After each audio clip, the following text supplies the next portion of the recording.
ఆశీర్వాదాలకు కారణభూతుడైన మా ప్రియపరలకు తండ్రి, నీ ఘనమైన శ్రేష్టమైన నామాన్ని బట్టి మీకు లెక్కలేని వందనాలు స్తోత్రాలు చెల్లించుచున్నాం.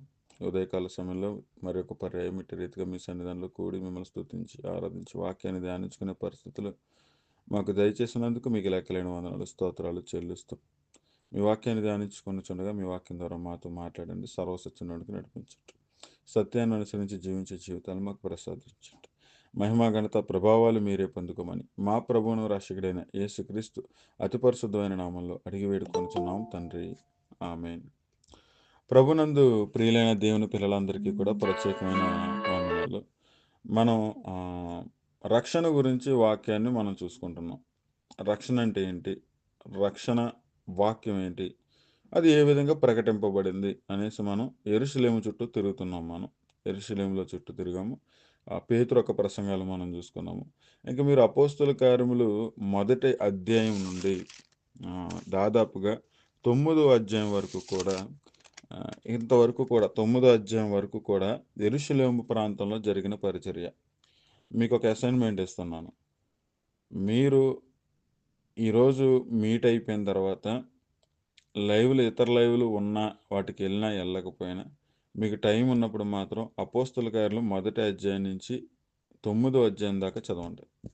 అపోస్తుల కార్యాలు మొదటి అధ్యాయం దగ్గర నుంచి 9వ అధ్యాయం. ఎవరైతే ఈ రక్షణ పాఠాలు విని పేతురు గారు ఒక ప్రసంగాలు ఏదైతే నేను మీకు కొన్ని చెప్పాను ఇంపార్టెంట్ లైన్స్, అవి మనసులో పెట్టుకుని ఎవరైతే చదువుతారో 9 అధ్యాయాలు స్పష్టంగా మీకు అర్థమైపోతాయి.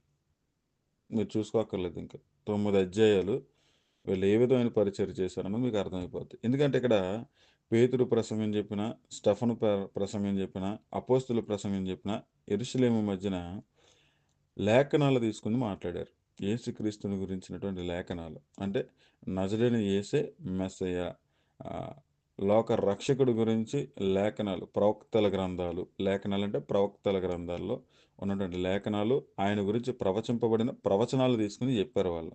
9వ అధ్యాయం వరకు కూడా మనకి యెరూషలేము ప్రాంతంలోనే అంటే ఇశ్రాయేలు మధ్యనే స్వార్థ పరిచర్య జరిగింది. ఇది మీకు అర్థమైపోతుంది.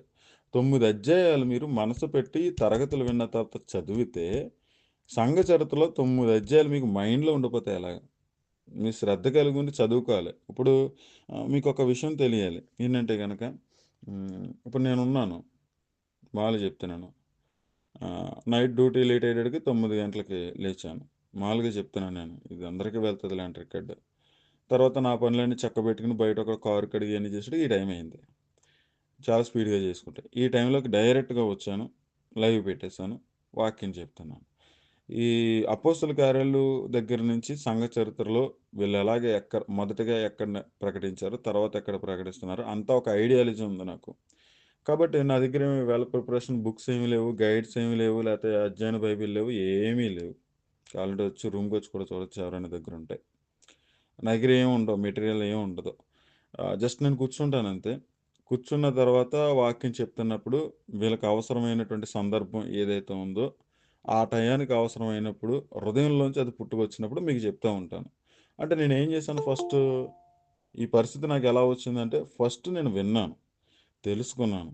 రోజు రోజుకి కూడా ఏం చేశానంటే సాధారణమైనటువంటి వ్యక్తిగా ఉన్నప్పుడు, విశ్వాసగా ఉన్నప్పుడు వింటున్న వాక్యాన్ని హృదయంలో భద్రపరుచుకున్నాను, నెమరు వేసుకున్నాను. ఆ హృదయంలో నింపుకున్న వాక్యం ఏం నింపుకున్నానో కూడా నాకు తెలియదు, కానీ నింపుకున్నాను, స్టోర్ చేసుకున్నాను. ఆ స్టోర్ చేసుకున్నటువంటి వాక్యాలు ఎక్కడ అవసరమై ఉన్నాయో దాన్ని పరిశుద్ధాత్మని ప్రేరేపితలో బయటికి తీసుకొస్తాడు. నేను అందుకే మీరందరూ కూడా దేవుని శక్తి మీద ఆధారపడాలి, వాక్యం మీద ఆధారపడాలి, పరిశుద్ధాత్మ మీద ఆధారపడాలి అని చెప్పేసి మెటీరియల్ ఇవ్వను. లేకపోతే ప్రతి ప్రసంగం కూడా నేను కూడా పీడిఎఫ్ రూపంలో రాయించి ఇదిగో ఇదే ప్రసంగం మీరు సేమ్ యాస్టిస్ బట్టి పట్టు ఇతరులకు చెప్పేయండి అని చెప్తే, కొంతమంది సహవాసాలు ఉన్నాయి, కొన్ని బైబిల్ కాలేజెస్ ఉంటాయి. బైబిల్ కాలేజ్ అంటే ఏంటి, దానికి అర్థం వాళ్ళే ప్రసంగం చెప్తారు, ఆ ప్రసంగానికి ఒక గైడ్ ఇస్తారు, ఒక పీడిఎఫ్ ఇస్తారు, అది బట్టి పట్టమంటారు. లేకపోతే కనుక ఆ పుస్తకం బైబిల్ వాళ్ళ చేతిలో ఉండదు, కానీ ఆ పుస్తకం ఉంటుంది. ఆ పుస్తకం అంటే వాళ్ళు చెప్పిన ప్రసంగం నీట్గా రాసేసుకుని మొత్తం అంతా సేమ్ యాస్టిస్ వీళ్ళు చెప్తారు, అంటే బట్టి పట్టి చెప్తారు. అది ఒక ప్రసంగం 10 సార్లు బట్టి పట్టడానికి ఏమవుతుంది, అదే గుర్తుండిపోయి అదే చెప్తారు. అందులో ఏదన్నా ప్రశ్న అడిగితే సమాధానం చెప్పరు. నేను డైరెక్ట్ మాట్లాడుతున్నాను. ఇలాగ బట్టి పట్టి చేసేది కాదు సేవ అంటే. ఇలాగా బట్టి పట్టేసి బలవంతంగా చేసేది కాదు సేవ అంటే. వాక్యాన్ని తెలుసుకోవాలి. హృదయంలో నింపుకోవాలి. హృదయంలో నువ్వు సీరియస్‌గా నింపుతున్నప్పుడు నీ హృదయంలో నింపబడతదది. అది నీకు తెలీదు. నువ్వు హృదయంలో పెట్టుకుంటావు. కానీ నీకు తెలీదది. అది ఎప్పుడు అవసరమో అది బయటకి తీసుకొస్తాడు పరిశుద్ధాత్మ దేవుడు. నేనేమన్నానంటే మీకు శ్రద్ధుండాలి. ఆసక్తుండాలి. రక్షణ గురించి ఒకసారి వింటే వినేసాం కదా! అన్న పరిస్థితిలో అన్నట్టుగా ఉండకూడదు. ఒకసారంటే ఒకసారి వినేసాం గదా! అన్న పరిస్థితులు ఉండకూడదు. వినేసాం, అయిపోయింది అన్న రీతిగా ఉండకూడదు. మరలా వినాలి. మరలా గుర్తుపెట్టుకోవడానికి వినాలి. విన్నదాన్ని మరలా మనం పని చేసుకుంటున్నప్పుడు ధ్యానించుకోవాలి. విన్నదాన్ని మరలా మనం పని చేసుకుంటున్నప్పుడు ధ్యానించుకోవాలి. అలాగే హృదయంలో భద్రపరుచుకోవాలి. ఇలా ఎప్పుడైతే చేస్తున్నావో మన హృదయంలో గుర్తుంటదది. హృదయంలో స్టోర్ అయిపోతదది. హృదయంలో స్టోర్ అయిపోతే అది ఎప్పుడైతే అవసరమైందో అప్పుడు బయటకొస్తూ ఉంటది ఇతరులకు చెప్పడానికి. కాబట్టి శ్రద్ధ, ఆసక్తి లేకపోతే ఎవరికీ కూడా వాక్యం తెలీదు. ఆత్మ సంబంధమైన వివేకంలోకి నడిపింపబడలేరు. దేవుని గురించిన జ్ఞానంలోకి నడిపింపబడలేరు. సీరియస్‌గా తీసుకోవాలి వాక్యాన్ని. సీరియస్‌గా ఆలోచించాలి. సీరియస్‌గా తీసుకోవాలి. అలా తీసుకున్నప్పుడు మీ హృదయంలో తెలియకుండానే స్టోర్ అవుతది. ఎప్పుడన్నా మీరు గమనించారో లేదో, మీరు ఆత్మీయంగా బలపడుతున్నప్పుడు అనేక వాక్యాలు విన్నారు, శ్రద్ధగా తెలుసుకుంటున్నారు, నేర్చుకుంటున్నారు. అది మీరు ఆ స్థితిలో ఉన్నారన్న పరిస్థితి ఎప్పుడు బయటకొస్తదంటే, మీకెవరన్నా కాల్ చేశారనుకోండి, లేతే మీ స్నేహితులో, మీ బంధువులో, మీ పని చేస్తున్న వారు వచ్చి, వాక్యం విషయంలో ఏదన్నా సందర్భం వచ్చిందనుకోండి బాప్తిసం గురించి. అప్పుడు ఆటోమేటిక్‌గా మీరు, అరే! బాప్తిసం అంటే ఇలా కాదు, ఇలా తీసుకోవాలి, అలా అలా అని మీకు తెలియకుండానే గంట ప్రసంగం చెప్తారు. మీకు ఆ అనుభవాలు ఉండుంటాయి కొంతమందికి. మీకు తెలియకుండానే మీ బంధువులకి, లేకపోతే మీ చుట్టాలకి ఏదన్నా విషయంలో చిన్న విషయం వస్తున్నప్పుడు, మీరు వాక్యంలో ఇక్కడ బలపడతారు కదా! ఇక్కడ తెలుసుకుంటారు కదా! హృదయంలో భద్రపరుచుకుంటారు కదా! కొన్ని విషయాలు శ్రద్ధ కలిగి. అవి దాని మీద మీకు క్లారిటీ ఉన్నప్పుడు, అరే! బాప్తిసం గురించి వీళ్ళు తప్పుగా అంటున్నారు, తప్పుగా తీసుకుంటున్నారు. కాబట్టి వీళ్ళకి మనం చెప్పాలి అనే ఒక ప్రేరేపణ కలిగి పరిశుద్ధాత్మ నిన్ను ఒక పాత్రగా వాడుకొని వారిని వెలిగిస్తాడు. అలాగే బాప్తిసం గురించి కావచ్చు, లేకపోతే ప్రసంగాలు. ఎక్కడైనా గాని చర్చ్‌లో మీరు ప్రసంగాలు విన్నారనుకోండి. ఇక్కడ ప్రసంగాలు విన్న తర్వాత ఇంటికెళ్ళి ప్రసంగాలింటే ఖచ్చితంగా అయి మీకు ఎక్కువ కోపమొస్తది ఆళ్ళు చెప్తానంటే. "అరేయ్! ఏంట్రా మీరు అబద్ధాలు చెప్తున్నారు? అరేయ్! ఏంట్రా ఎప్పుడు చూసినా వాక్యాలు పట్టుకొచ్చేసి ఆశీర్వాదాలు అయి ఇయి పట్టుకొస్తున్నారు. అపోస్తుల బోధ ఎందుకు చెప్పట్లేదు మీరు? ఉన్న వాక్యాన్ని ఎందుకు చెప్పట్లేదు మీరు? సంఘాన్ని ఎందుకు పురికొల్పించడం లేదు? నిరీక్షణ కలిగిన విశ్వాసంలోకి ఎందుకు నడిపించట్లేదు?" అన్న కోపమొస్తది మీకు. అప్పుడు వారి గురించి మీరే మదన పడిపోతారు. అబద్ధ బోధలు విన్నప్పుడు అబద్ధ ప్రసంగాలు చూస్తున్నప్పుడు సంఘ కార్యక్రమాలలో వాక్యానుసారంగా కాకుండా ఏదో ఒక ఆచారంగా చేస్తున్నారని తెలిసినప్పుడు మీ హృదయం పరితాపం పట్టలేదు. మీ హృదయం బాధపడతది. మీ హృదయం కృంగిపోతది. ఎందుకంటే మీకు సత్యం తెలుసు కాబట్టి. ఆ సత్యాన్ని నీలో ఉందన్న సంగతి ఆ పరిస్థితులొచ్చేదాకా తెలీదు. మనం సత్యంలో ఉన్నామని తెలీదు. ఎప్పుడైతే దేవుని ప్రజలు, దేవుని సంఘం సత్యంగా, క్రమంగా నడపవలసిన వారే కనబడాల్సిన పరిస్థితులుండగా, ఆ పరిస్థితులు ఎప్పుడైతే లేవో, అప్పుడు మనం ఏం చేస్తామంటే బాధపడతాం. అప్పుడు హృదయంలో ఏడుస్తాం. ఎప్పుడైతే ఈ దుఃఖం కలుగుతుందో మీకు, మీరు ఆత్మ ద్వారా నింపబడుతున్నారు, బలపడుతున్నారు, బలపరచబడ్డారు, సత్యమందు ప్రతిష్ఠింపబడ్డారు. దేవుని వాక్యం విషయంలో, ప్రభు యొక్క కార్యాల విషయంలో శ్రద్ధ కలిగి ఉన్నారని అర్థం. ఇప్పుడు అలాంటి పరిస్థితులు మనలో లేకుండా కేవలం ఏదో ఎక్కడికెళ్ళినా తానా తందాన అన్నట్టు ఉందంటే గనక మన ఆత్మీయ జీవితంలో సరిగ్గా లేము. వాక్య విషయంలో అవగాహన లేము.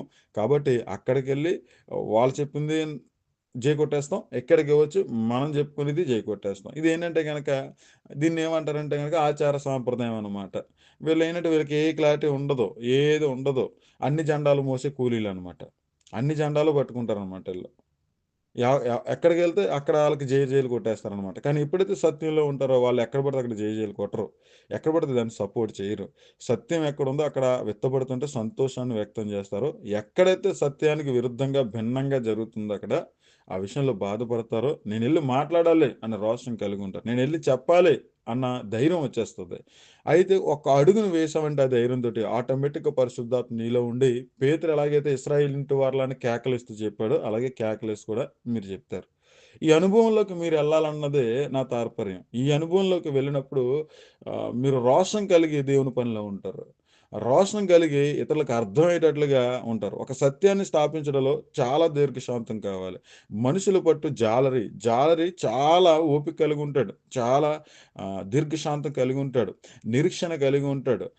రాత్రంతయు శ్రమపడిన తెల్లారగట్లైనా పడతాయి చేపలు. లేకపోతే 2 రోజులు దొరకకపోయినా మూడో రోజన్నా దొరుకుతాయి అన్న రీతిగా చాలా దీర్ఘశాంతం కలిగి వల వేస్తాడు, వల లాగుతాడు. వల వేసి వల లాగడం అంటే సముద్రంలో ఆషామాషీ పని కాదది. నిజంగా. అది చిన్న విషయం గాదు. మామూలు ఒక 4 అడుగులు వల పొడవుగా ఇంచుమించుగా ఒక కిలోమీటర్ దగ్గరగా కిలోమీటర్ కాదు 750 మీటర్లు ఎంతో ఉన్నటువంటిది 4 అడుగులు వెడల్పు ఉన్నటువంటి వల సముద్రంలో ఏసి లాగడానికి నేను చాలా కష్టపడ్డాను. మా బాబాగాడు తీసుకెళ్ళేవాడు స్టార్టింగ్‌లో చేపలు పట్టడానికి తీసుకెళ్ళేవాడు. ఆ వల లాగడం అన్నది చాలా కష్టంగా ఉండేది. నిజంగా ఎలా ఉంటదంటే ఆ బోట్ రన్నింగ్‌లో మెల్లగా ఎళ్తున్నప్పుడు లాగాలది. ఒకవేళ బోట్ ఆగితే గనక ఇటు అసలు నిలబడలేని పరిస్థితి. చాలా వెయిట్ చేయాలి. ఎండ తీవ్రత ఎక్కువగా ఉంటది. ఆ ఉప్పు గాలి తీవ్రత ఎక్కువగా ఉంటది. అక్కడ ఏమన్నా తిందామన్నా గాని ఆకలేసినా గాని తినబుద్ధి కాదు. ఎందుకంటే గనక ఆ పరిస్థితిని బట్టి వామిటింగ్స్ అయిపోతాయి. ఇలాంటి పరిస్థితుల్లో చాలా కష్టపడతారు. హ్మ్. కొంతమందికి అలవాటైపోద్ది. కానీ చాలా ఓపిక అనేది అవసరం. చాలా దీర్ఘశాంతం అనేది చాలా అవసరం దానికి. అలాగే ఇక్కడ కూడా ఏంటంటే, ఈ ఒక విషయంలో సత్యమందు ప్రతిష్ఠింపబడిన వ్యక్తి ఒక విషయాన్ని వారికి తెలియజేయడానికి, నేర్పడానికి చాలా ఓపిక కలిగి ఉంటాడు. చాలా ఓపిక కలిగి ఉంటాడు. వాళ్ళు వినడానికి ఇష్టపడతావు, చెప్పడానికి ఇష్టపడతావు. వినడానికి ఇష్టపడతావు నువ్వు, చెప్పడానికి ఇష్టపడతావు. ఏ విధము చేతనైనను వారికి సత్యం జెప్పాలి, సత్యంలోకి నడిపించాలన్న ఆలోచన తీరులో ఉంటావు. ఇది బలపరచబడడం. బలపరచబడడం అంటే మనం ఎక్కువ టైం లైవ్‌లో గడపడం, ఎక్కువ టైం ఇక్కడ ఉండడం, కూర్చోవడం, వెళ్ళిపోవడం గాదు. బలపరచడం అంటే ఆత్మ సంబంధమైన వివేకాన్ని వృద్ధి చేసుకోవడం, దేవుని గురించిన జ్ఞానాన్ని వృద్ధి చేసుకోవడం, ప్రభువు చెప్పిన రీతిగా మన జీవితాన్ని పరిస్థితులు చక్కబెట్టుకోవాల్సినయి మెల్లమెల్లగా చక్కబెట్టుకోవడం. ఏ పరిస్థితులున్నా ఆ పరిస్థితుల్ని సరిదిద్దుకోవడం. ఇలాగా నువ్వు క్రీస్తు సమరూపమైన సారూప్యతలోకి నడిపింపబడడం. ఇవన్నీ కూడా బలపరచబడడం. ప్రతి విషయాన్ని కూడా నువ్వు శ్రద్ధగా తీసుకొని, నువ్వు ఒక్కొక్క విషయాన్ని కూడా నువ్వు అమర్చుకుంటున్నావనుకో నీ జీవితంలోకి. పరిశుద్ధాత్మ మరింతగా నీ పట్ల శ్రద్ధ చూపించి, ఏమేం తీసేయాలో మనలోంచి అయన్నీ తీసేస్తూ ఉంటాడు. ఒక పక్క తీసేస్తూ ఉంటాడు. ఒక పక్క నీలో వాక్యాన్ని పోస్తూ ఉంటాడు. నిన్ను నింపుతూ ఉంటాడు అలాగా. కాబట్టి మీరెప్పుడైతే వాక్యం ద్వారా నింపబడ్డారో, అప్పుడు ఆత్మ ద్వారా మీరు ముందుకు వెళ్తారు. ఆత్మ ప్రేరేపితులై వెళ్తారు. ఆత్మే మిమ్మల్ని నడిపించుకుంటాడు. అందుకే మీకు మెటీరియల్ ఇవ్వను నేను. విన్న దానికి క్వెషన్స్ అడుగుతాను. ఎందుకు అడుగుతాను క్వెషన్స్? క్వెషన్స్ అడిగినప్పుడు ఒక్కరైనా గాని ఎక్కువ టైం తీసుకున్నా పర్వాలేదంటాను. ఒక్కరైనా గాని సవివరంగా చెప్తారా? ఇది గుర్తుండేది మాకిది. నేను గుర్తుపెట్టుకోవడానికి ఈ సాధన చేశాను. అన్న రీతిగా ఎవరైనా కనబడతారా? అన్న ఉద్దేశంతోటి అడుగుతూ ఉంటాననమాట. ఇది మీకు జస్ట్ థియరిటికల్‌గా చెప్పాను. కొన్ని విషయాలు మెళకువలు చెప్పాను. ఇప్పుడు వాక్యంలోకెళ్ళిపోదాం మనం. కాబట్టి అపోస్తుల కార్యములు మొదటి 9 అధ్యాయాలు చదవండి. ఇది మీకు అసైన్‌మెంట్. ఓకే. నేను అడుగుతాను. చదివారా? లేదా? అనేసి. ఓకే. ఈ 9 అధ్యాయాలలో ఏం కనబడుతుందన్నది చూడండి. ఈళ్ళ పరిచర్యలో ఏం కనబడతాయంటే, ఒక విషయం చెప్తాను. ఇది మైండ్‌లో పెట్టుకొని చదవండి. అపోస్తుల కార్యాలు సంఘ చరిత్ర. సంఘ చరిత్రలో మొదటి నుంచి కూడా యేసుక్రీస్తు గారు ఇచ్చిన ఆజ్ఞను బట్టి జరుగుతూ ఉంటది ఇదంతాను. యేసుక్రీస్తు గారు ఇచ్చిన ఆజ్ఞ ఏంటి? పరిశుద్ధాత్ముడు చెప్పిన సంగతేంటి? పరిశుద్ధాత్మ మీ మీదకొచ్చినప్పుడు నాకు సాక్షులుగా ఉంటారని అన్నాడు. ఎవరికి సాక్షులుగా ఉంటారు? నాకు సాక్షులుగా ఉంటారు. యేసుక్రీస్తు గారికి సాక్షులుగా ఉండడం అంటే ఏంటి? ఈ ప్రశ్న అడుగుతాను. సమాధానం ఎక్కడి నుంచి పట్టుకొత్తారో తర్వాత చూద్దాం. తర్వాత ఆయన చెప్పిందేంటంటే ఫస్ట్ యెరూషలేములోను, యోదయ, సమరయ పట్టణాలలోను, భూదిగంతముల వరకు మీరు సువార్త ప్రకటిస్తారని చెప్పాడు ఆయన. యెరూషలేములో స్టార్ట్ అయింది సువార్త. తర్వాత అంతియొకయ, యోదయ అనే ప్రాంతంలో ప్రకటించడం జరిగింది. ఆ తర్వాత అన్యజనుల మధ్యకి వెళ్ళింది. ఇప్పుడు అన్యజనుల మధ్యనే సువార్త ప్రకటన జరుగుతున్నది. ఈ ప్రోగ్రామింగ్ చెప్పింది ఎవరంటే గనక యేసుక్రీస్తు గారు. ఈ ప్రోగ్రామింగ్ ఎనకాలుండి చేయించింది కూడా యేసుక్రీస్తు గారే. ఈ విషయాన్ని మనం హెబ్రీయులకు రాసిన పత్రిక రెండో అధ్యాయంలో మనం చూసుకున్నాం గదా! ఇటు రక్షణ వాక్యము ప్రభువు బోధించుట చేత ఆరంభమై, ఆ ప్రభు హస్తం తోడై వివిధమైన అద్భుతాలు, ఆశ్చర్యక్రియలు, సూచక్రియల ద్వారా కూడా మనకు దృఢపరచబడింది అనేసి మనకు స్పష్టంగా లేఖనాలు కనబడుతూ ఉన్నాయి. కాబట్టి ఈ విషయాన్ని మీరు గమనించండి. ఈ క్రమంలోనే మొట్టమొదటిగా ప్రసంగం యెరూషలేములో చెప్పారు. ఆ తర్వాత వాళ్ళు యెరూషలేము, ఇశ్రాయేలు మధ్యనే చెప్పారు. 10వ అధ్యాయం వచ్చేంత వరకు కూడా 9వ అధ్యాయం వరకు కూడా వారు యెరూషలేములోనే తిరిగారు. అక్కడే చెప్పారు ప్రసంగం. 10వ అధ్యాయం దగ్గర నుంచి కొర్నేలి అనే వ్యక్తి ఉంటాడు. అన్యజనుడు. అక్కడి నుంచి సువార్త ప్రకటన అన్నది అన్యజనులకు విస్తరించింది. ఓకే. రైట్. ఈ 9 అధ్యాయాలు కూడా మీరు 1కి 2 సార్లు చదవండి. 1కి 2 సార్లు చదవండి. చదివే విధానం కూడా చెప్తాను. మొదటి అధ్యాయం చదవండి. మొదటి అధ్యాయంలో ఏం జరిగింది? మొదటి అధ్యాయం చదివేయండి. దానికి ఏం చేస్తారంటే 1కి 2 సార్లు చదవండి మొదటి అధ్యాయం. చదివిన తర్వాత రాసుకోండి. రన్నింగ్ నోట్స్ రాసుకోండి. లూకా గారు సంఘ చరిత్రను రాస్తున్నారు. లూకా గారు రాసిన సంఘ చరిత్రలో యేసుక్రీస్తు గారు శిలువ మరణం పొందిన తర్వాత 40 రోజుల వరకు కూడా తన శిష్యులకి కనిపించి ఎన్నో రాజ్య విషయాలు చెప్పారు. ఆ క్రమంలోనే పరిశుద్ధాత్మ పొందుకున్న తర్వాత మీరు నాకు సాక్షులై ఉంటారు. ఇటువంటి సువార్త ప్రకటిస్తారు అని చెప్పారు. అయితే ఆయన ఈ విధంగా బోధించుచుండగా శిష్యులు వచ్చి ఒక మాట అడిగారు. అయ్యా మరలా రాజ్యాన్ని ఇస్తావంటే లేదు, రాజ్యాన్ని ఇచ్చే కాలం సమయం దేవుని స్వాధీనంలో ఉన్నాయి. అవి తెలుసుకోవడం మీ పని కాదు. అయినా మీరు చేసే పని ఇది అని చెప్పి ఇంకా అనేక సంగతులు చెప్పారు. ఆ తర్వాత ఆయన ఆరోహణం అయ్యారు. అయితే యేసుక్రీస్తు గారు చెప్పిన మాటను బట్టి వారు ప్రార్థన చేసుకొనుచుండగా ఇది మొదటి అధ్యాయం ఉంటది అంతే. మొదటి అధ్యాయం ఇంతే. ఇయే ఉంటది. రెండో అధ్యాయం దగ్గరికి వచ్చేటప్పటికి వారు కూడి ప్రార్థన చేసుకుని పరిశుద్ధాత్ముడు వచ్చాడు. పరిశుద్ధాత్ముడు వచ్చాడు కాబట్టి పరిశుద్ధాత్మ క్రియ ఆశ్చర్యాన్ని కలిగించడానికి అక్కడ భాషలతో మాట్లాడారు. భాషలంటే ఇవి. అక్కడ ఎంతమంది ఉన్నారు? వాళ్ళందరూ కూడా ఆకాశము క్రింద నుండి భక్తిగల యూదులు. ఎందుకు చెదిరిపోయారంటే గనక వీళ్ళు చేసిన పాపాన్ని బట్టి, అతిక్రమాన్ని బట్టి చెదిరిపోయారు. వాళ్ళందరికీ కూడా నిలబడి పరిశుద్ధాత్మ గురించి ప్రవచనం చెప్పాడు. ఆ తర్వాత యేసుక్రీస్తుని గురించి బోధ చెప్పాడు. ఆయనే మెస్సయ్య అనేసి ప్రవచనాలు తీసుకొచ్చి చెప్పాడు. చివరికి వచ్చేటప్పటికి ఈయనే ప్రభువుగాను, అభిషిక్తుడుగాను దేవుడు ఏర్పరచుకున్నాడు. ఈయనందు విశ్వాసం ద్వారా పాప క్షమాపణ కలుగుతుంది కాబట్టి ప్రతి ఒక్కరు కూడా పాప క్షమాపణ నిమిత్తం బాప్తిసం తీసుకుని రక్షణ పొందుకోండి. అప్పుడు ఈ వారాన్ని మీరు పొందుకుంటారు. అలాగే వీళ్ళు ప్రకటిస్తూ సంఘాన్ని కట్టారు. అద్భుతాలు, ఆశ్చర్యక్రియలు చేశారు. ఇది రెండో అధ్యాయం. అంతే అయిపోయింది. ఇంక మూడో అధ్యాయం జరుగుతుంది. వీళ్ళు మరలా యోహాను, పేతురు మందిరానికి వెళ్ళారు. వెళ్ళిన తర్వాత అక్కడ ఒక వ్యక్తి ఉన్నాడు. ఆ వ్యక్తిని స్వస్థపరిచారు. ఎందుకు స్వస్థపరిచారంటే గనక ప్రతి ఒక్కరు కూడా ఈ రక్షణ వాక్యం వినాలంటే ఏదో ఒక అద్భుతం, ఆశ్చర్యం జరిగితే గానీ వీళ్ళు మాటలు వినరు. కాబట్టి పేతురు, యోహానుల దగ్గరికి నడిపించడానికి పరిశుద్ధాత్ముడు అక్కడ ఒక కార్యం చేశాడు. మొత్తం అందరూ అక్కడికి వచ్చారు. అప్పుడు పేతురు, యోహానులు మరలా లేఖనాలు ఎత్తుకుని యేసుక్రీస్తు గురించి సువార్త ప్రకటించారు. అయిపోయింది. అక్కడిది అయిపోయింది. ఈ విషయాన్ని తెలుసుకున్నటువంటి అక్కడ ఉన్న అధికారులు పట్టుకెళ్ళి సమాజ మందిరంలో తీసుకెళ్ళి పెట్టారు. అంటే నేను ఎందుకు చెప్తున్నాను? ఒక అధ్యాయం చదివినప్పుడు దాని సారం రాయండి. ఒక అధ్యాయం చదివిన తర్వాత యాస్ టీజ్ లైన్స్ కాదు కావాల్సింది. అందులో సారం ఏంటి? సబ్జెక్ట్ ఏముంది? ఎంతమంది క్యారెక్టర్స్ ఉన్నారు అక్కడ?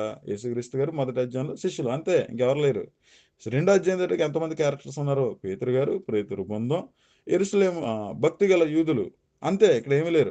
మూడో అధ్యాయంలో ఎవరున్నారు అక్కడ? స్వస్థత పొందుకున్న వ్యక్తి పేతురు, యోహానులు, అక్కడ ఇశ్రాయేలు జనాంగం. ఆ తర్వాత అధికారులు, ఆ తర్వాత అధికారులు ఎదుట సమాజ మందిరంలో నిలబెట్టడం, వారిని ప్రశ్నలు అడగడం, వారు సమాధానం చెప్పడం, ఇలా ఒక అధ్యాయంలో ఉన్న సంగతులన్నీ కూడా ఒక అధ్యాయం చదివిన తర్వాత రన్నింగ్ నోట్స్ రాయాలి. ఇదే నా సీక్రెట్. ఆది కాండం నుండి ప్రకటన గ్రంథం వరకు కూడా సంవత్సరన్నర పాటు ఇదే విధంగా రాసుకున్నాను నేను. ఎన్ని బుక్స్ ఉంటాయో తెలుసా నా దగ్గర? ఇప్పుడు మీకు అర్థం అవ్వాలి. ఒక అధ్యాయం బాధపడేవాడిని నేను. అరే గుర్తుంటలేదు నాకు అనేసి. మరలా అదే రీతిగా సాధన చేసేవాడిని.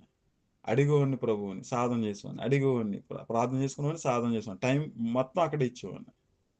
ఇప్పుడు 4, 5 లెవెల్లోకెళ్ళి వాక్యం చెప్తున్నాను. రోజుకు 3, 4 గంటలు, 4 గంటల వాక్యం చెప్తున్నాను. దేవునికి మహిమ కలుగును గాక. అయితే అంతకుముందు మరి ఇంచుమించుగా 5, 6 గంటలు బైబిల్ దగ్గర కూర్చునేవాడిని. ఎందుకంటే చదివి రన్నింగ్ నోట్స్ రాయడం అంటే తక్కువ టైం పట్టదు. చాలా టైం పడతది. ఓపికగా చేసుకునేవాడిని అయన్ని.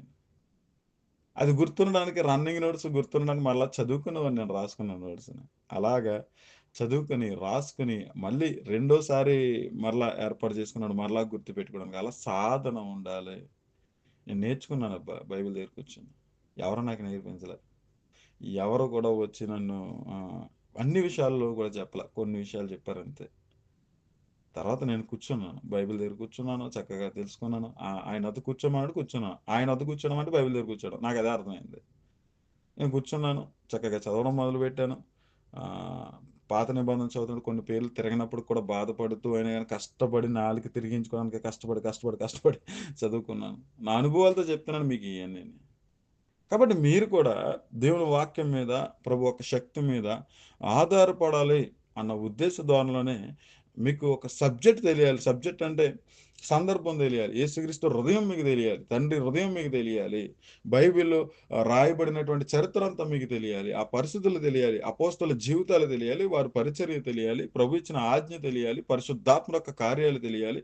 ప్రతి విషయం వెనకాల దేవుడు కలిగి ఉన్నటువంటి హృదయం, దేవుడి ప్రణాళిక తెలియాలి. అవన్నీ తెలుసుకున్నప్పుడు ఆటోమేటిక్ ఇది నింపబడుతూ ఉన్నప్పుడు సందర్భం ఒక టైం వస్తది. ఆ టైంలో పరిశుద్ధాత్మ నిన్ను అక్కడ వాడుకోవాలనుకున్నప్పుడు నిన్నొక పాత్రగా నిలబెట్టేసుకొని వాడుకుంటాడు.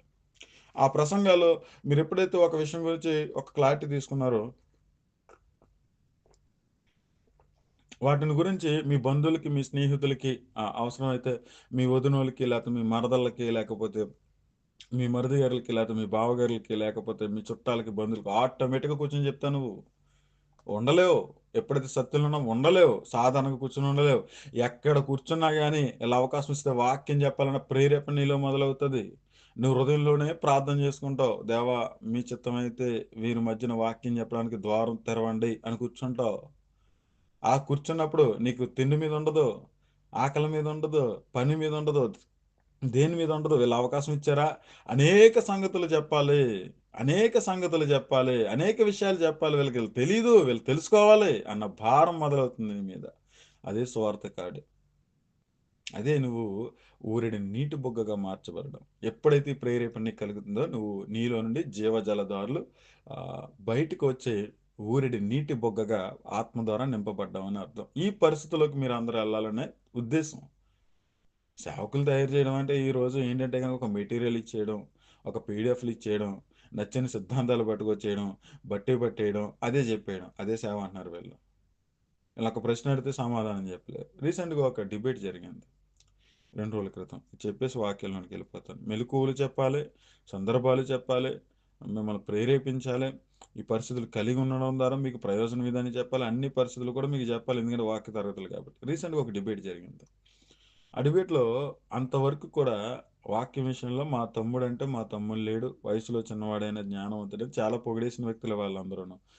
ఆశ్చర్యం విషయం ఏంటంటే నేను పొగడతలు ఎవరిని పట్టించుకోనన్న విషయం ఎవరికి తెలియదు. నవ్వుతానంతే అక్కడ. కానీ దాన్ని సీరియస్‌గా తీసుకోను నేను. ఎందుకంటే ఈరోజు అదే నోరు, రేపు అన్న రోజు అదే రోజు మనల్ని ఎన్ని రకాలుగానో మాట్లాడతారు. ఇప్పుడు అది నిజం అనుకుంటే, నిజంగా వాక్యంలో అంత జ్ఞానవంతుడు అనేసి అనుకుంటే, చెప్పిన విషయాన్ని గ్రహించుకొని ఏం చేస్తాడు? ఒక విషయాన్ని తప్పు చెప్తున్నారు బ్రదర్. దీనివల్ల విశ్వాసులు హృదయాలు కలవరపడుతున్నాయి. మరి ముఖ్యంగా స్త్రీలు కలవరపడుతున్నారు. నాకు చాలా కంప్లెయింట్స్ వచ్చాయి మీ మీద. కాబట్టి ఈ ప్రసంగం విషయంలో మాట్లాడదాం అన్న రీతిగా మాట్లాడిన సందర్భాన్ని బట్టి జరిగిన పరిస్థితి ఏంటంటే, అక్కడ చెప్తున్నాడు బాగానే ఉంది, విన్నప్పుడు బాగానే ఉంది. ఆ తర్వాత ఇచ్చిన బిరుదు ఏంటంటే సాతాను. నాకు ఇచ్చిన బిరుదు సాతాను. నేను నవ్వుకున్నాను ఒకసారిగా. ఎందుకు నవ్వుకున్నానంటే అక్కడ లేఖనాన్ని డీకోడ్ చేసి చెప్పాను. ఇప్పుడు ఆళ్ళు కూడా ఏం చేయాలి అప్పుడు? దాన్ని అర్థం ఇదని ఆళ్ళో చెప్పాలి. దాని అర్థం చెప్పడం మానేసి, కోపతాపాలు పెట్టుకొని ఆ! వ్యతిరేకత మొదలుపెట్టారు. అదెప్పుడు ఎదుర్కొని ఉన్నప్పుడు కాదు మరల. ఎదురుకుండా పెడితే మరి లేఖన దాడి చేస్తాం కదా మనం.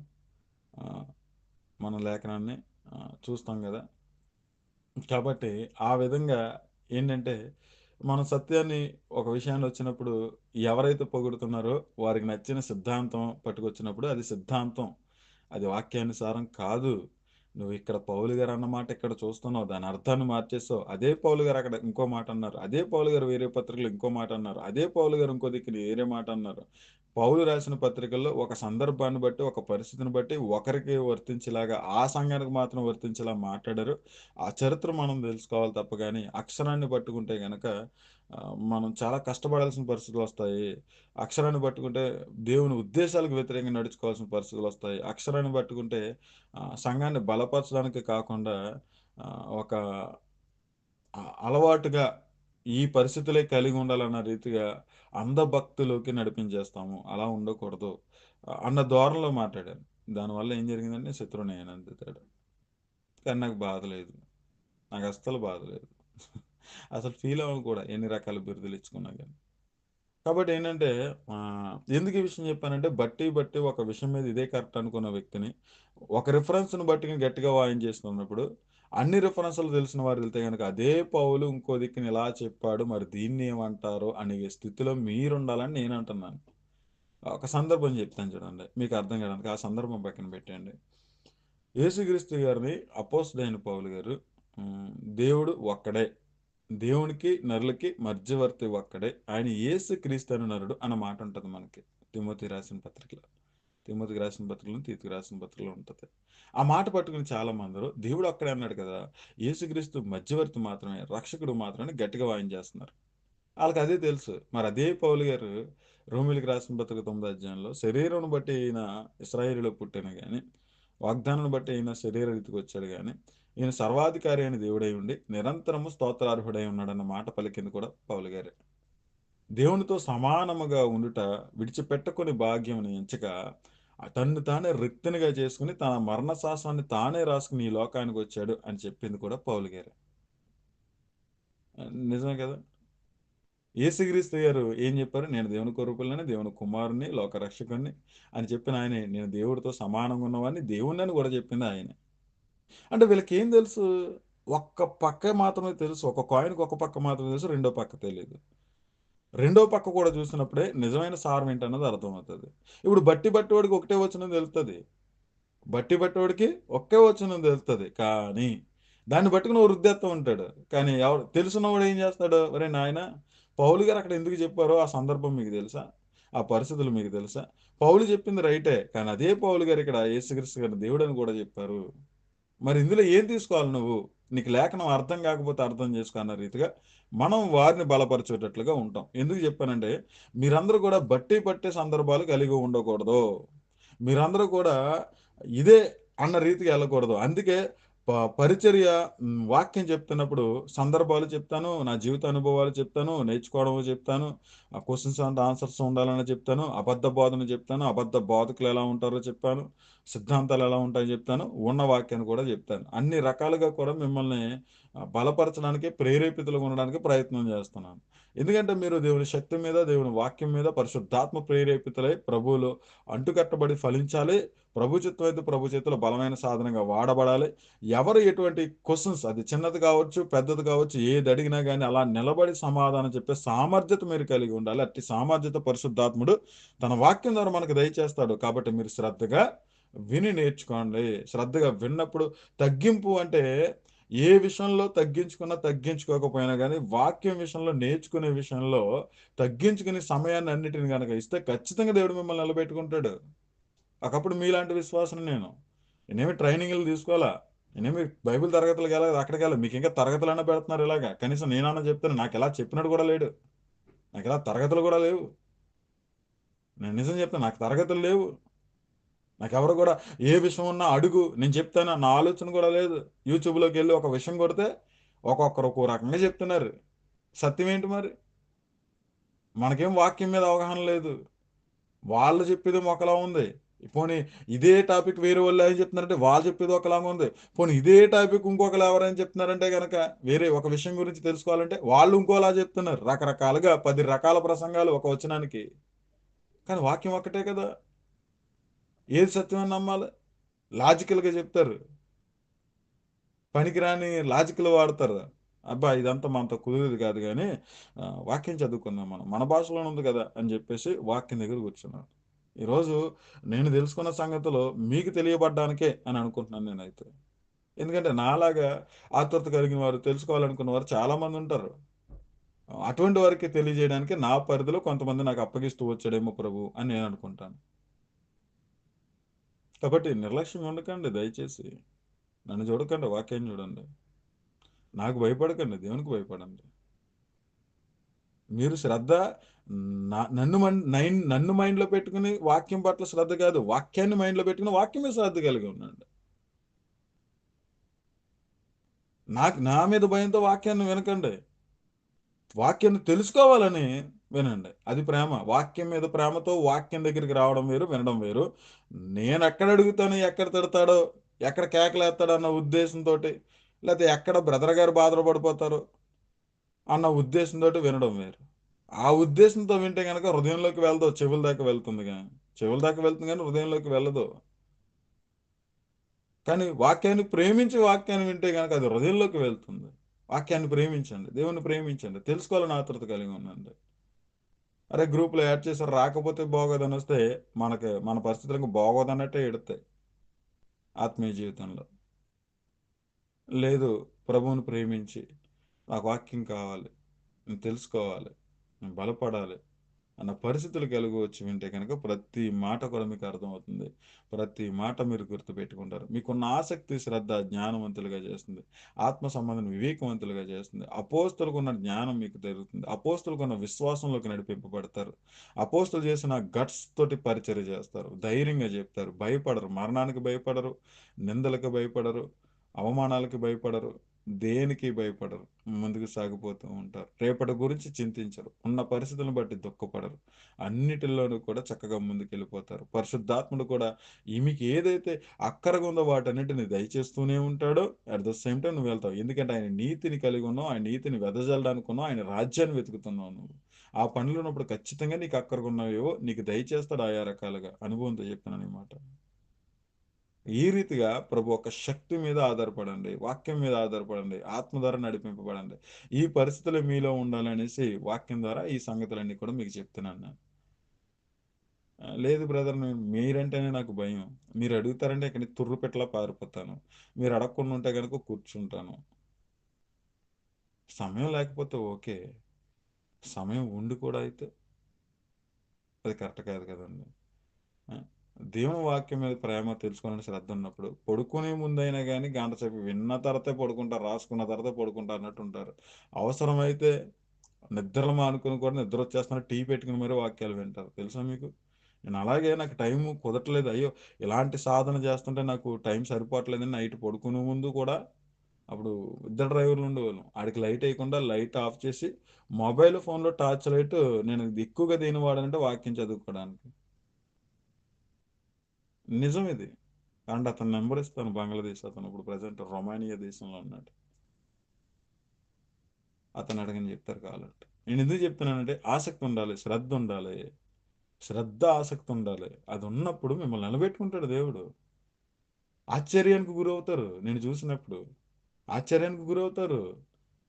వాక్య ప్రసంగాలు వింటున్నప్పుడు ఆశ్చర్యానికి గురవుతారు. ఎందుకంటే ప్రతిరోజు కూడా దేవుని వాక్యం ఉన్నతమైనది కదా! చాలా విలువ కలిగింది కదా! అంతే ఉన్నతంగా ప్రజెంట్ చేస్తావు. ప్రతి వాక్యం, ప్రతి ప్రసంగం అమోఘంగా ఉంటది నీ నోటి నుంచి వచ్చేది.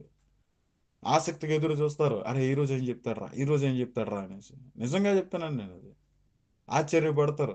ఒక సందర్భాన్ని నువ్వు వివరిస్తున్నప్పుడు అది ఉన్నదున్నట్టుగా ఒక కోణంలో వివరిస్తున్నప్పుడు వింటున్న వాళ్ళు నోరెళ్ళబెడతారు. నిన్ను ఆశ్చర్యకరంగా చూస్తారు.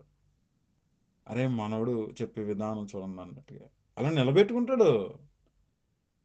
నోరెళ్ళబెట్టేసారు అపోస్తల పరిచర్యకి. యేసుక్రీస్తు గారు చెప్తున్న సంగతులకి నోరెళ్ళబెట్టేసింది ప్రపంచం. అయ్యో! కొత్త సంగతులనేసి ఆశ్చర్యపడ్డారు. వినడానికి వేగిరపడ్డారు వాళ్ళు. అరే! ఈళ్ళు చెప్పేది ఒకసారి వినాలి అని అన్యజనులు కూడా వచ్చి కూర్చోబెట్టుకొని, "ఆ పౌలు నువ్వేం చెప్తున్నావు ఇంకొకసారి చెప్పవా?" అని మరలా అది చెప్పిన ప్రసంగం అయిపోయిన తర్వాత కూడా మరలా ఇంకొకసారి చెప్తావా? అని అడిగేవారాళ్ళు.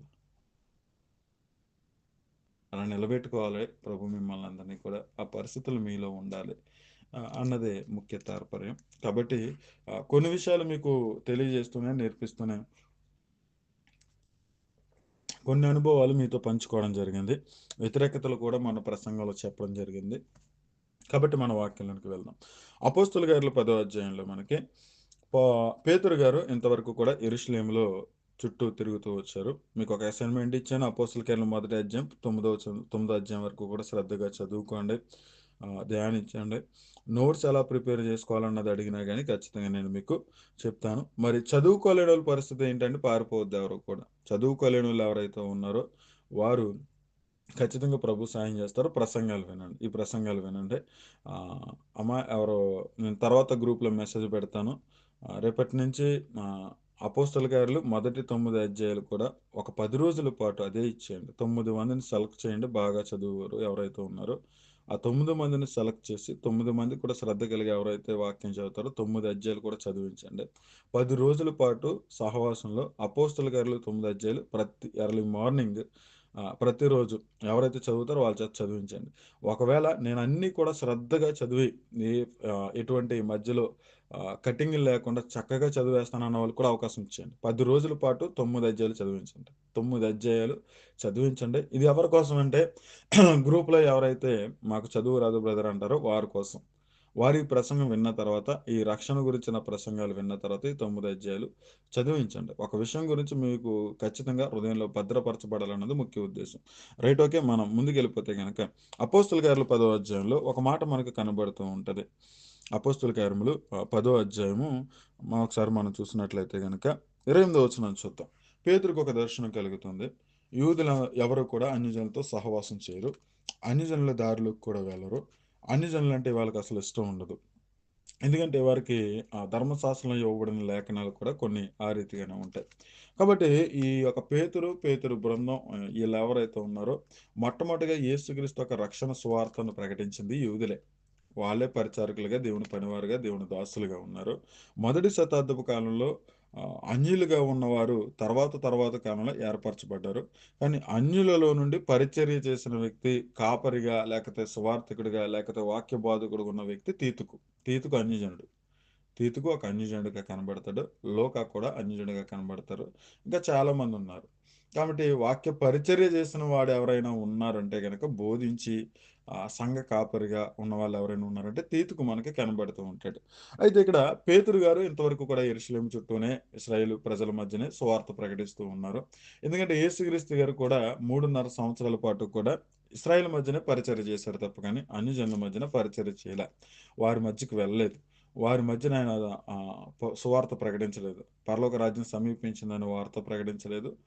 వారి మధ్యన అద్భుతాలు, ఆశ్చర్యక్రియలు చేయలేదు. 2, 3 సందర్భాలలో మాత్రం యెరూషలేములో ఉన్నటువంటి అన్యులుగా ఉన్నటువంటి కొంతమంది అధికారులకి ఆయన అద్భుతాలు చేశాడు. అలాగే కొంతమంది ఒకరిద్దరు మాత్రం వచ్చి నాకు సహాయం చేయి ప్రభువా అనేసి అడిగిన సందర్భంలో కూడా ఆమెకి సహాయం చేయడం జరిగింది. అద్భుతాలు చేయడం జరిగింది. కానీ యేసుక్రీస్తు గారు ఎక్కడ ప్రకటించారంటే ఇశ్రాయేలు మధ్యనే ప్రకటించారు. ఇశ్రాయేలులో నుండే ప్రపంచానికి రక్షణ అనేది వెళ్ళాలన్నది దేవుని చిత్తమే ఉంది. కాబట్టి ఆ ఇశ్రాయేలు ప్రజల్లో ఉన్నటువంటి వారినే కొంతమందిని దేవుడు తన దాసులుగా ఏర్పరచుకుని రక్షణ వాక్యాన్ని ప్రకటించే సాధనాలుగా తన పనివారిగా ఏర్పరచుకున్నాడు. అయితే ఆ తర్వాత అన్యజనులోంచి ఎవరైనా రక్షణ సువార్త ప్రకటించే ఒక పాస్టర్ గారి కింద పనిచేసిన వారు ఎవరైనా ఉన్నారంటే గనక తీతుకు ఉన్నాడు. ఇంకా చాలా మంది ఉంటారు. కానీ తీతుకు ఫస్ట్‌గా మనకు కనబడుతూ ఉంటాడు. అయితే ఇక్కడ పేతురు పేతురనే కాదు యూదులు ఎవరికీ కూడా అన్యజనులతో సహవాసం చేయడం గాని, వారితో భోజనం చేయడం గాని, వారితో కూర్చోవడం గాని, వారి ఇంటిలో ప్రవేశించడం గాని వారికి తగినది కాదు. వారికి తగినది కాదంటే మీరు ఆలోచించాలింక. అటువంటి పేతురుకి దేవుడు ఒక దర్శనాన్ని ఇస్తాడు ప్రభు. దర్శనాన్నిచ్చి అన్యజనులకు కూడా నేను ఏర్పరచుకున్నాను. అన్యజనులు మధ్యకి కూడా మీరు వెళ్ళాలి. సువార్త ప్రకటించాలి. ఇశ్రాయేలు ప్రజలకి ఏదైతే వార్త ప్రకటించారో అంటే యేసుక్రీస్తు యొక్క మరణ పునరుద్ధానం, దాని వెనకాల దాగి ఉన్న రక్షణ, మనిషి మరణించిన తర్వాత జరుగుతున్న పరిస్థితులు, ఆయన ఈ లోకానికి వచ్చింది దేని నుంచి రక్షించడానికి. ఈ పరిస్థితులు మీరు ఖచ్చితంగా అన్యజనుల మధ్యకి కూడా వెళ్ళి ప్రకటించాలి. ఎందుకంటే లోకం అంతటి కూడా చీకటి కమ్మింది. లోకం అంతా కూడా చీకటితో నిండిపోయింది. లోకాన్నంతటిని కూడా గుడ్డితనంగా చేసేసాడు సాతాను. కాబట్టి అనేకమైనటువంటి దుర్నీతి పనులు, అనేకమైనటువంటి సిద్ధాంతాలు, ఆచారాలు, అనేకమైన పరిస్థితులు పెట్టి ఇదే జ్ఞానం అని చెప్పడం. లోక జ్ఞానం ఎలా ఉంటదంటే ఒక మాట చెప్తున్నాను చూడండి. లోక జ్ఞానం గురించి ఒక మాట మాట్లాడతాను. లోక జ్ఞానం అంటే నేను చాలా సార్లు చెప్పాను. లోక జ్ఞానం అంటే మనకున్న ఆలోచన ఏంటంటే లోక జ్ఞానం అంటే చదువులు, ఉద్యోగాలు, వ్యాపారాలు చేసుకోవటాలు అని అనుకుంటారు మీరు. మనందరూ అదే అనుకుంటారు. లోక జ్ఞానం అంటే ఏదనుకుంటాం? లోక జ్ఞానం కలిగి ఉండాలిరా అంటే దానికి ఏంటనుకున్నారు? బైబిల్ చెప్తున్న లోక జ్ఞానం వేరు. మనం కలిగి ఉన్న లోక జ్ఞానం వేరు.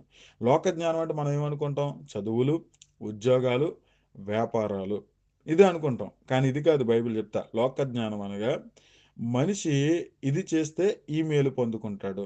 మనిషి ఇది చెయ్యకపోతే ఈ నష్టం కలుగుతుంది. మనిషి ఆరోగ్యాలతో ఉండాలంటే ఇది చెయ్యాలి. భూమి పంటలు పండాలంటే ఈ విధమైన పూజలు చేయాలి. ఆ! మనకు ఆరోగ్యాలు బావుండాలంటే ఈ విధమైన బలులు ఇవ్వాలి. తర్వాత మనిషి యొక్క జీవిత తాత్పర్యం ఇదే. మనుషులు ఊహల్లోంచి వచ్చినటువంటి దేవుళ్ళకి, దేవతలకి వీరే దేవుళ్ళు, దేవతలని పెట్టుకోవడం. గాలి లేకపోతే మనం బ్రతకలేం గాబట్టి గాలిని పూజించడం మనిషి యొక్క జ్ఞానం. చెట్టు లేకపోతే ఆ గాలి రాదు కాబట్టి చెట్టుని పూజించడం మనిషి యొక్క జ్ఞానం. ఇలాగ ప్రకృతి సంబంధమైన వాటిని కంటికి కనిపించే వాటిలోనే దేవుణ్ణి సృజించుకొని పెట్టుకొని ఆ రీతిగా వీళ్ళేం చేశారంటే గనక పూజించడం మొదలుపెట్టారు. ఇదే జ్ఞానంగా చెప్పబడింది. ఇదే మనకు గొప్ప ఆశీర్వాదంగా చెప్పబడింది. కాబట్టి మనుషుల యొక్క జ్ఞానము, నిరర్థకవ తత్వజ్ఞానము, ఆచారాలు, సిద్ధాంతాలు, దుర్నీతి ఇవన్నీ కూడా దేవునికి వ్యతిరేకమైనవి.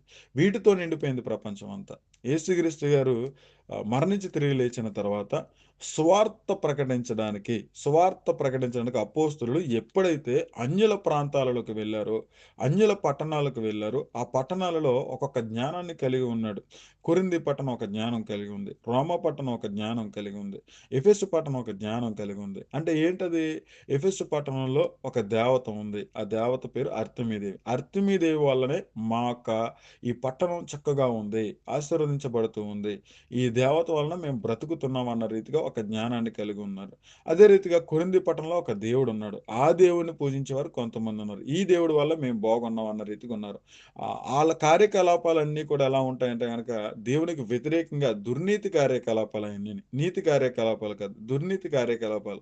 ఇలాగ ప్రపంచంలో ఉన్న ప్రతి జాతి మనుషులు కూడా ఏదో ఒక దుర్నీతిని, ఏదో ఒక సిద్ధాంతాన్ని, ఏదో ఒక జ్ఞానాన్ని కలిగి ఉన్నారు. అదే జ్ఞానం అని చెప్తున్నారు. అదే జ్ఞానం అని చెప్తున్నారు. వారి యొక్క జ్ఞానం ఏంటంటే ఈ లోకంలో మనిషి ఏ కష్టాలు, ఏ బాధలు, ఏ ఇబ్బందులు లేకుండా సుఖభోగమైన జీవితాన్ని జీవించి మరణించుటే జీవిత పరమార్థం అన్న జ్ఞానాన్ని కలిగి ఉన్నారు. కానీ యేసుక్రీస్తు గారు చెప్పిందేంటి? ఈ లోకంలో సుఖభోగమైన జీవితాన్ని జీవించి మరణించుటే జీవిత భాగ్యం కాదురా నాయనా! మరణించిన తర్వాత ఒక పరిస్థితి ఉంది. ఆ పరిస్థితిలోకి అందరూ ఎళ్ళిపోయారు. అదే నశించిపోయిన పరిస్థితి. అది ఖచ్చితంగా జరుగుతూ ఉంది. అది ఉంది. అది మీకు తెలియని విషయం అది. అది మీకెవరికీ అర్థం కాని విషయం, తెలియని విషయం. ఆ విషయాన్ని యేసుక్రీస్తు గారు బయటకి తీసుకొచ్చి చెప్పి, మీరు మరణంతోటే జీవితం అయిపోయింది, ముగిసిపోయిందని అనుకుంటున్నారు గానీ, మరణం ప్రారంభం అని చెప్పి, మరణం తర్వాత ఈ పరిస్థితులున్నాయి. వేరే ఒక లోకం ఉంది. ఆ లోకం పేరే పరలోకం అంటే వేరే లోకం ఉందని చెప్పాడు. పరలోకం ఉంది అంటే వేరే లోకం ఉంది.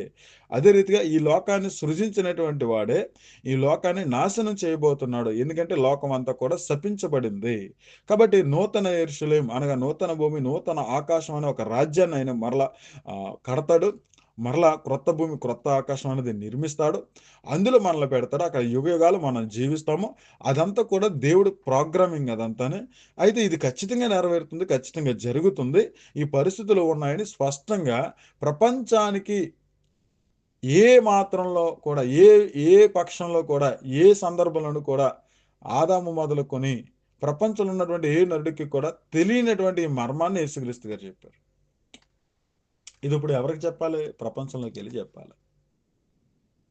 అర్థమవుతుందండి? ఇప్పుడు వెలుగంటే ఇదే. జ్ఞానం అంటే ఇదే. మరి లోక జ్ఞానం ఏంటని చెప్పాను? లోక జ్ఞానంలో ఉన్నవాళ్ళు ఏంటంటే గనక ఆ టైంలో ఎలా ఉన్నారంటే ప్రతి ఒక్కరు కూడా సుఖభోగ జీవితం అంటే మంచి ఆరోగ్యం, శక్తి, బలం ఉండాలి. అన్ని పరిస్థితులు బావుండాలి. అలా జీవించి చచ్చిపోవడమే జీవిత లక్ష్యం. అదే జీవిత పరమార్థం అన్న రీతిగా అనుకున్నారు. ఇంకొంతమంది జ్ఞానులు బయలుదేరారు. ఇలాంటి ఆలోచనలు ఉన్నప్పుడు ఇంకొకడొచ్చి అన్నాడు, "అరే లేదురా! మనం పాపం చేసి చచ్చిపోతే గనక, మనం పాపం చేశాం కాబట్టి కుక్కగాను, కుక్కహీనంగా కనబడతది గదా! పందిగాను, లేకపోతే పురుగుగాను, పుట్టగాను పుడతాం మనం. శాపాన్ని పొందుకున్న మనిషే మరలా చెట్టుగాను, పుట్టగాను, కుక్కగాను, నక్కగాను పుడతారని" ఒక జ్ఞానాన్ని పట్టుకొచ్చిన వాళ్ళు కొంతమందున్నారు. ఇదొక జ్ఞానం. ముందొక జ్ఞానం చెప్పాను. ఇదొక జ్ఞానం చెప్పాను. ఇంకొక జ్ఞానం కొంతమందున్నారు. వీళ్ళేం చెప్తారంటే, ఒరేయ్! మనం పాపాలు చేస్తాము, పుణ్యాలు చేస్తాము. పాపాలు ఎంతకాలం చేశామో దానికి ఇన్ని సంవత్సరాల శిక్ష అని నరకంలో ఉంటాము. ఆ తర్వాత పుణ్యాలను బట్టి తరతరాలు, యుగయుగాలు ఇంకా మనం స్వర్గంలో రంభ, మేనక, ఊర్వశులతో డాన్సులేస్తాం అనేసి ఇంకొకడు పట్టుకొచ్చి ఒక జ్ఞానం పట్టుకొచ్చాడు. నేను నిజమే మాట్లాడుతున్నాను. ఇంకొకడున్నాడు. ఇంకొక జ్ఞానాన్ని పట్టుకొచ్చాడు. ఈడేం పట్టుకొచ్చాడంటే, ఒరేయ్! 7 జన్మలుంటాయిరా. 7 జన్మల్లో చేసిన దాన్ని బట్టి తర్వాత జన్మ ఉంటదిరా అబ్బాయ్. ఆ! ఏమని చెప్పాడు? పుట్టిన వాడికి మరణము తప్పదు. మరణించిన వాడికి జన్మము తప్పదని పనికిమాలిన సిద్ధాంతాన్ని ఇంకొకడు పట్టుకొచ్చాడు. నేను నిజమే మాట్లాడుతున్నా. నేను అబద్ధం చెప్పట్లా. ఇదొక జ్ఞానం. ఆ! అర్థమవుతుందండి? అందరికి అర్థమవుతుంది కదా! ఆ! ఇంకొక జ్ఞానాన్ని ఇంకొకడు పట్టుకొచ్చాడు. ఆ! ఇంకొకటేంటనుకున్నారా ఇంకా యాస్టీస్ ఇలాగే ఉంటాయి ఇయన్నీ గూడా. ఇయన్నీ పనికిమాలినటువంటి జ్ఞానాలన్నీ గూడా పట్టుకొని ఇదే జ్ఞానం అని జెప్పాడు. ఇదే జ్ఞానం అని జెప్పారు వాళ్ళు. ఇదే పరిస్థితులని జెప్పారు. మరిక్కడ ఎక్కడ స్త్రీలు కనబడరు. స్త్రీలెక్కడ కనబడరు. ఈ లోక సంబంధమైన జ్ఞానంలో స్త్రీలందరూ కూడా తక్కువ చూపుగా కనబడతారు. తక్కువ పరిస్థితిలోనే కనబడతారు. పురుషుల ఆధిక్యత కనబడతారు. పురుషులు హీనంగా కనబడరు. ఈ లోకంలో ఉన్నటువంటి జ్ఞానం మనుషులు పెట్టుకున్న దేవుళ్ళు, దేవతల సాంప్రదాయాలలో ఏ పురుషుడు కూడా తక్కువగా కనబడ్డు గానీ, స్త్రీలు మాత్రం ఎప్పుడు కూడా అణగొట్టబడుతూనే వచ్చారు. ప్రతి జ్ఞానంలోనూ కూడా స్త్రీయే చులకనగా చేయబడింది. నిజం. నేను గ్రంథాలు చదివిన తర్వాత దేవుడు నిజంగా బైబిల్ గురించి ఎప్పుడైతే ఒక అవగాహన వచ్చిందో తర్వాత బయట గ్రంథాలు చదివించాడు. చరిత్రలోకి తీసుకెళ్ళాడు. ఒరేయ్ నాయన, అనాది కాలం నుండి కూడా లోకం యొక్క తీరు ఎలా ఉందో తెలుసా? అనాది కాలం నుండి కూడా సాతాను అనేటువంటి మాయ చేశాడు తెలుసా? అనాది కాలం నుండి కూడా మనుషుల్ని ఏర్పరచుకొని వారు ఊహలను పుట్టించి ఊహల్లో దేవుడిని ఎలా క్రియేట్ చేశాడు తెలుసా? ఊహల్లోంచి జ్ఞానాన్ని పట్టుకొచ్చి ఇదే నిజమైన జ్ఞానం అని ఎలా తీసుకొచ్చాడో తెలుసా? అని నడిపించాడు ప్రభువు. ఆ హిస్టరీ నేను చూసాను. ఆ హిస్టరీలోకి చదివాను నేను. అయన్నీ చూసాను. ఒక ప్రాంతం గురించి కాదు, ఒక పట్టణం గురించి కాదు. బైబిల్‌లో ఉన్నటువంటి రాయబడిన రాజ్యాల చరిత్ర వెతికాను నేను. దొరికినంత మట్టుకే చదివి గుర్తుపెట్టుకొని ఆ విషయాలే ఇప్పుడు అవసరం కాబట్టి ఇప్పుడు మీకు చెప్తాను. నా దగ్గర ఏ మెటీరియల్ లేదు. కూర్చున్నాను అంతే. అపోస్తల కార్యాలు 10వ అధ్యాయం తీసి. నేను నిజం మీరు కూడా ఇలాంటి పరిస్థితుల్లోకి ఆత్మ ద్వారా నింపబడి వెళ్ళాలి. ఆత్మశక్తి మీద ఆధారపడాలి. రైట్, మనం ముందుకెళ్ళిపోదాం. ఇటువంటి జ్ఞానాన్ని అంతా కూడా లోకమంతా కలిగి ఉన్నప్పుడు అపోస్తులు బయటికెళ్లారండి. అపోస్తులు వెళ్లి చెప్పడం మొదలుపెట్టారు. అపోస్తులు ఎక్కడికొచ్చారు? అన్యజనుల్లోకి వచ్చారు. అయితే ఈ అన్యజనుల్లోకి అపోస్తులు వెళ్ళినటువంటి పరిచర్య చూసుకునే ముందు ఒకసారి మనం పేతురు గారు అంటే యూదులెవరికీ కూడా అన్యజనులతో సహవాసం చేయడం గాని, వారితో కూర్చోవడం గాని, వాటి పరిస్థితులు గాని వారికి లేవు. వారికి తగినవి కాదు. వారి ధర్మశాస్త్రాన్ని బట్టి అసలు ఆ పరిస్థితులు ఉండవు. కావాలంటే స్టిల్ ఇప్పుడు ఇశ్రాయేల్ దేశంలో ఎవరైనా యూదుడు ఉంటే ఆ యూదుడికి నేనొక జెంటైల్, నేనొక అన్యుణ్ణి అని చెప్పి షేక్ హ్యాండ్ అవ్వండి. షేక్ హ్యాండ్ అవ్వడు. ఇవ్వడు. కావాలంటే మీరు ఒక ట్రైల్ వేయండి ఎవరి ద్వారానైనా. ఇప్పటికి స్టిల్ ఇవ్వడు అసలు. ఆ సహవాసం చేయరు. దగ్గరికి వస్తే ముట్టుకనెవరు వాళ్ళు. వారితో కలిసి భోజనం చేయడానికి పరిస్థితులు కుదరవు వాళ్ళకి. నేను నిజమే చెప్తున్నాను. అబద్ధం చెప్పట్లా. కాబట్టి మనం ముందుకెళ్ళిపోతే గనక అపోస్తల కార్యాలు 10వ అధ్యాయం 2వ వచనం చూసినట్లయితే గనక పేతురు ఒక మాట మాట్లాడుతున్నాడు. కొర్నేలి ఇంటికి వచ్చాడు. కొర్నేలి ఒక అన్యజనుడు. ఒక దర్శనాన్ని బట్టి వచ్చాడు. పేతురు వాళ్ళ ఇంటికి వెళ్ళడానికి ప్రభువు దర్శనం ఇవ్వాల్సిన పరిస్థితులు వచ్చాయి. దేవదూత కూడా కొర్నేలికి దర్శనాలు ఇచ్చి దేవుడి చిత్తానుసారంగా అన్యజనుల మధ్యకి తన ఒక కుమారుని యొక్క రక్షణ సువార్తని ఎలా దేవుడు ఒక ప్రణాళికబద్ధంగా వారి ఇంటికి తీసుకెళ్ళడం అనేది చూసినట్లయితే మనకి ఇక్కడ అపోస్తల కార్యాలు 10వ అధ్యాయంలో ఇది కనబడుతూ ఉంటుంది. 9 అధ్యాయాలు ఒక పరిస్థితుల్లో మీకు కనబడితే 10వ అధ్యాయం నుంచి తీరు మారిపోతుంది. నిజంగా చెప్తాను. ఎందుకంటే 10వ అధ్యాయం తర్వాత 11, 12 అధ్యాయాలు వచ్చేటప్పటికి పౌలు గారు ఎంటర్ అయిపోతారు. పౌలు గారు ఎంటర్ అయిపోతారు. ఇంకా పౌలు ఎప్పుడైతే ఎంటర్ అవుతాడో, బర్నబా ఎప్పుడైతే ఎంటర్ అవుతాడో ఇంకా పరిస్థితి మారిపోతుంది అనమాట. తలకిందులు చేసేస్తారు ఇంకా భూ ప్రపంచాన్ని. అన్యజనులకు వెళ్ళి తలకిందులు అయిపోద్ది. తలకిందులు అయిపోయే పరిస్థితిలో అపోస్తల కార్యాలు 10వ అధ్యాయం తర్వాత ఏర్పరచబడ్డాయి. ఈ కొలతలో ఎన్ని మాటలు హృదయంలో పెట్టుకుని చదవండి. ఖచ్చితంగా మీరు హ్మ్, వాక్యంలో బలవంతులుగా ఉంటారు. రైట్, మనం ముందుకెళ్ళిపోతే గనక అపోస్తల కార్యములు 10వ అధ్యాయం 28వ వచనం చూసినట్లయితే అప్పుడతడు అన్యజాతి వానితో సహవాసము చేయుటకైనను అట్టి వారిని ముట్టుకొనుటైనను యూదునకు ధర్మము కాదని మీకు తెలియను. అయితే ఏ మనుషుడును నిషేధింపదగిన వాడని అయినను అపవిత్రుడని అయినను చెప్పకూడదని దేవుడు నాకు చూపించి ఉన్నాడు. పేతురు ఒక విషయం చెప్తున్నాడు. కొర్నేలు ఇంటికి వచ్చి సువార్త ప్రకటించే ముందు యేసుక్రీస్తు ఒక మరణ పునరుద్ధానాన్ని ప్రకటించి వారికి యేసుక్రీస్తు నామంలో బాప్తిసం ఇవ్వాలి. యేసుక్రీస్తు నామంలో వారికి రక్షణ దయచేయాలి.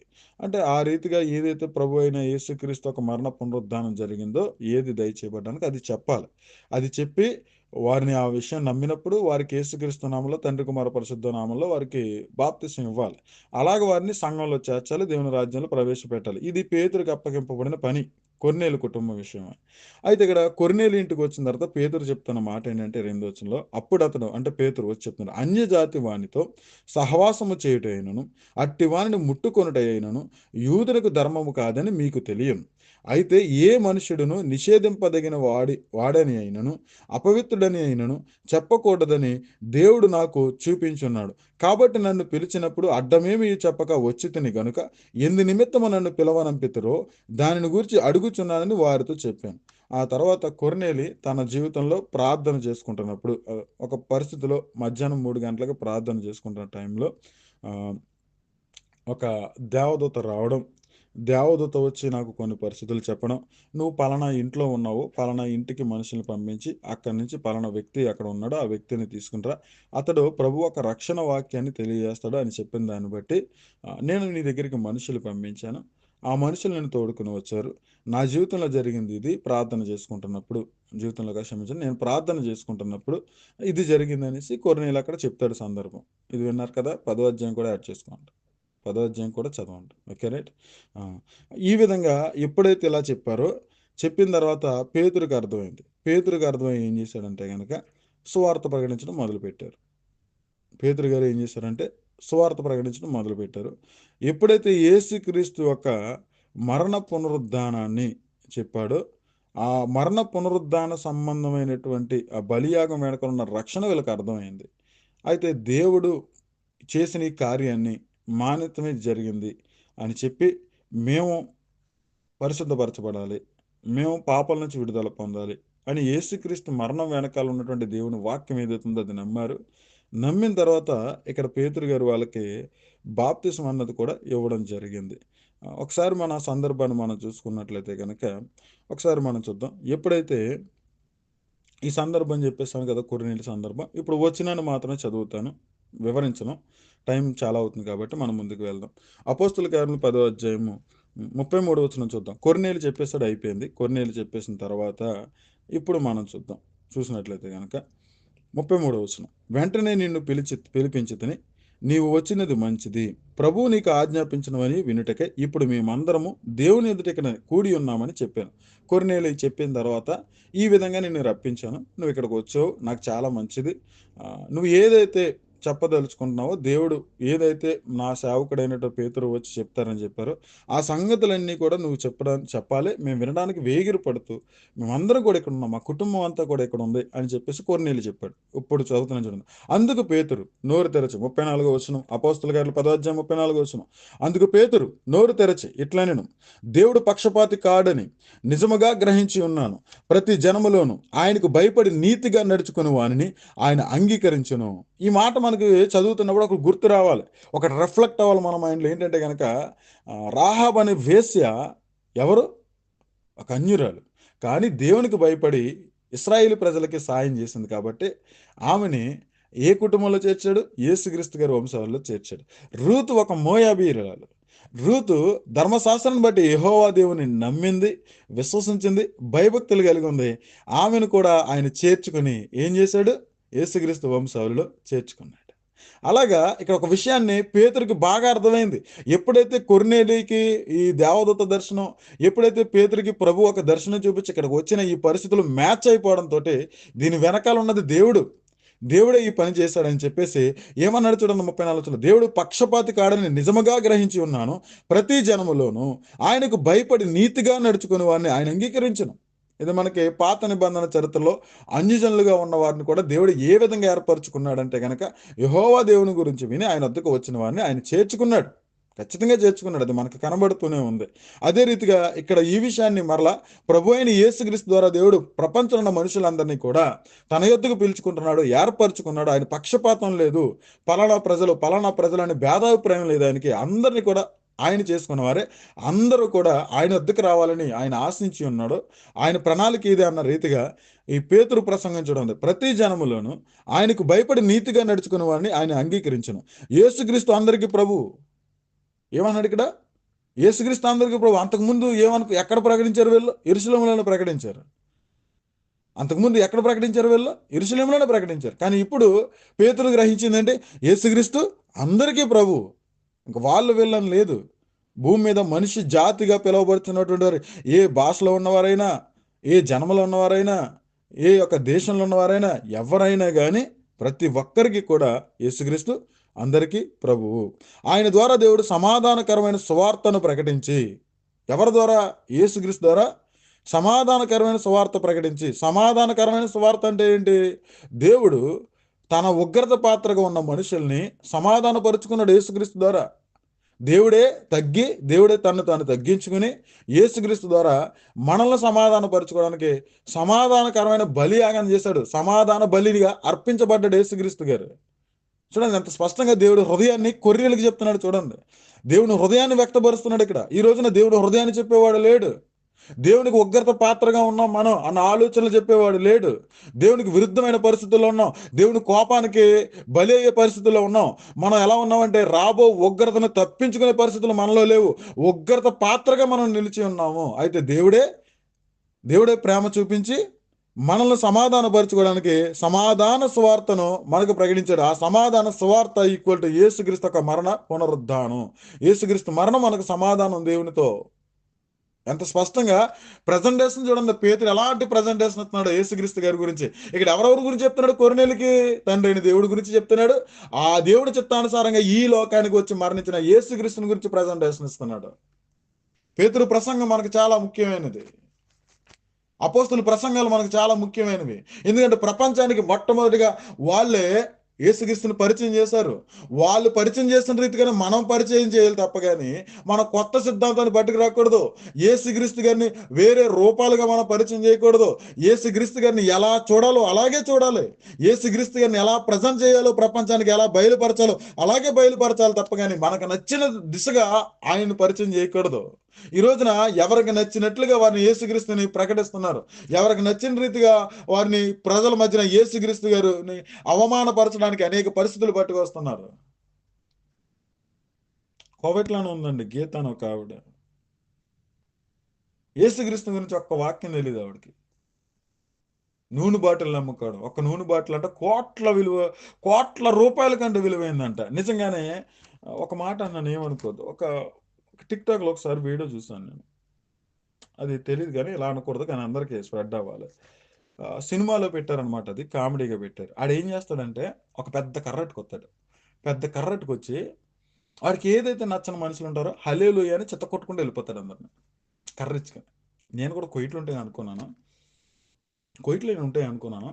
నేను కూడా హల్లెలూయా ఇదిగో పరిశుద్ధాత్మని కర్రలో పూనాడు, గీతా గారు మీకు బడిత పుచ్చి చేయమంటున్నాడు అని చెప్పి చెత్త కొట్టేయాలనిపించింది నాకు నిజంగా. ఇటువంటి వాళ్ళందరినీ కూడా ఇంక కొట్టుకుంటూ వెళ్ళిపోవడం వాళ్ళు ఇంకా కర్రిచ్చుకుని. ఎందుకంటే ఆవిడ వీడియోలో టిక్ టాక్లో చూస్తుంటే నాకు ఎంత కోపం వస్తుందంటే ఆవిడ మీద నిజంగానే అంత కోపం వస్తుంది. ఎంతమందిని మోసం చేస్తున్నారు అనేసి.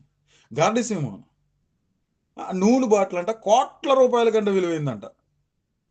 అమ్మగారు మీరు ప్రార్థన చేస్తే అది జరిగిపోతుంది. కొత్త కొత్త నిజంగానే ఈ యొక్క జీవగ్రంథంలో ఒక సాధువుగా లేకపోతే ఒక స్వామీజీ అవతారం ఎత్తే పరిస్థితులు ఏమైనా ఉన్నాయని పెడితే కనుక నిజంగా అందరూ స్వామీజీలు అయిపోతారండి. నిజంగా స్వామీజీలు మాతాజీలు అయిపోతారు అందరూ. ఇప్పుడు ఒక మాతాజీ అయిపోయింది, అవతారం ఎత్తేసింది, ఆల్రెడీ తెలియట్లేదు. నిజంగా దేవుడు గట్టి కొడతాడు అవన్నీ. నేను డైరెక్ట్గా అంటున్నాను. దేవుడు చూస్తున్నాడు చూస్తున్నాడు చూస్తున్నాడు. ఎందుకు ఆగుతున్నాడు, వెయిట్ చేస్తున్నాడు. కానీ ఇదే పరిస్థితులు నెలకొన్నాయా ఎవరికి ద్వారా హెచ్చరిక వెళ్తుంది, హెచ్చరిక వెళ్ళిన తర్వాత ఖచ్చితంగా కొడతాడు. ఎందుకంటే దేవుడు పాపం చేసినా చూసి చూడనట్టు విడిచిపెడతాడు, మారు మనసు పొందుతాడని అవకాశం ఇస్తాడేమో కానీ తన దాసులకి తన ప్రజలని మోసపరిచే రీతిగా ఉంటే మాత్రం గట్టిగా కొడతాడు. ప్రకటన గ్రంథంలో కనబడతాడు. నేను సమయం ఇచ్చాను, వినడం లేదు, ఇప్పటికే సమయం ఇస్తాను, వినకపోతే ఎలా ఉంటుందంటే నా చేతులు అలా ఉంటుందని చెప్పాడు. నిజంగా షాకులు తగులుతాయి వాళ్ళకి, గట్టి షాకులే తగులుతాయి. అలా తయారయ్యారు ఈ రోజున. ఎవరికి నచ్చినట్టుగా వాళ్ళు నూనె బాటిల్ చూసుకోవడం, ఇంకొన్ని సంఘాలు ఉంటాయి ప్రార్థన ప్రార్థన ప్రార్థన. దేని గురించి రా ప్రార్థన అంటే తలపోటు కోసం ప్రార్థన, ప్రతి దానికి ప్రార్థన. భయంతో ప్రార్థన, స్వార్థంతో ప్రార్థన. ఆశీర్వాదం కావాలి, దీవెనలు కావాలి, నా బ్రతుకు బాగోవాలి, నా బ్యాంక్ బ్యాలెన్స్ బాగుండాలి. భయంతో ప్రార్థన. అవసరాల కోసం చేసేదానికి కేవలం దానికోసమే ప్రార్థన చేసేదానికి ఎంత తేడా ఉంటుంది. ఏం నేర్పుతున్నారు సంఘాలకి? అవసరాలని అక్కర్ల అవసరాల కింద చూడాలి. ఏ హృదయంతో చేస్తున్నారంటే విశ్వాసం ఉంది దేవుడు ఇచ్చేస్తాడని. కానీ ఉండాల్సిన విశ్వాసం లేకుండా ఈ విశ్వాసం ఉంటుంది మనకి. ఉండాల్సిన విశ్వాసం అంటే నిరీక్షణతో కూడిన విశ్వాసం లేదు. ఉండాల్సిన విశ్వాసం లేకుండా ఈ విశ్వాసం ఉంటుంది. అడిగి పొందుకునే విశ్వాసం ఉంటుంది తప్ప కానీ, ఆయన సహాయం చేస్తాడన్న విశ్వాసం ఉంటుంది తప్ప కానీ, కలిగి ఉండాల్సిన నిరీక్షణతో కూడిన విశ్వాసం మాత్రం ఉండదు. కలిగి ఉండాల్సిన విశ్వాసం కలిగి ఉండి ఈ విశ్వాసంతో చెయ్యి. కలిగి ఉండాల్సిన విశ్వాసం లేక నీది ఏది చేసినా ఒకరోజు ఆయన తలుపేసేసి బయటికి వెళ్ళరాను ఆయన అంటాడు అంతే. ఎవరు నువ్వు? అదేంటి ప్రభువా, నీ నామంలో ప్రార్థన చేస్తే నాకు అద్భుతాలు చేశావు. అవునా? లేదే, నీ పేరేం కనబడలేదు ఇక్కడ జీవగ్రంథంలో. పక్క కూర్చో, అక్కడ కూర్చో, తీర్పు దగ్గర. కలిగి ఉండాల్సిన విశ్వాసం లేకుండా అదేంటి ప్రభువా, నీ గురించి నేను నూనె బాటిల్ అమ్మేశాను, చాలా మంది స్వస్థత పరచబడిపోయినాడు, నా కాలు ఎట్టుకుని బతిమలేసి అక్కడ నా కాలు మొక్కేశారు, నీ నామాన్ని అంతగా ఇచ్చించేశానంటే. అవునా? నిజమా? గ్రంథంలో ఏం కనబడట్లేదు. నువ్వు అన్నీ చేసిన దుర్రీతి క్రియలు నా పేరు చెప్పి నువ్వు మోసం చేసావని కనబడుతుంది. నా పేరు చెప్పి నువ్వు గంట తెచ్చుకున్నావు అన్నట్టు కనబడుతుంది. ఎవరు కూడా నీ యొక్క పరిస్థితులను బట్టి మారు మనసు పొందినట్టు కానీ, వారి నిరీక్షణతో కూడిన విశ్వాసంలోకి వెళ్ళినట్టు కానీ, లేకపోతే నీ ద్వారా ఒక్కరైనా కానీ మారు మనసు పొంది ఇక్కడికి వచ్చి నిల్చున్న వారు కానీ ఒకరు కనబడట్లేదు నాకు. మరి ఇంకేం పరిచర్య చేసావు నువ్వు? ఇలా అక్కడి నుంచో నీ స్పెషల్ కేటగిరీలో పెడతాను అంటాడు. అక్కడికి వెళ్ళి స్పెషల్ కేటగిరీలోనే అందరికి ఒక 2 దెబ్బలు అయితే నువ్వు 10 దెబ్బలు ఉండే స్థానంలో వెళ్ళి నుంచో అని అంటాడు. ఎందుకని? నువ్వు పాపం చేసుకుంటే ఓ లెక్క, నువ్వు అనేకులు మోసం చేసి ఇక్కడికి రాకుండా చేసావు కాబట్టి నీకు 10 దెబ్బల కంటే 100 దెబ్బలు పడాలి రోయ్ అక్కడికి వెళ్ళి నుంచో అంటాడు.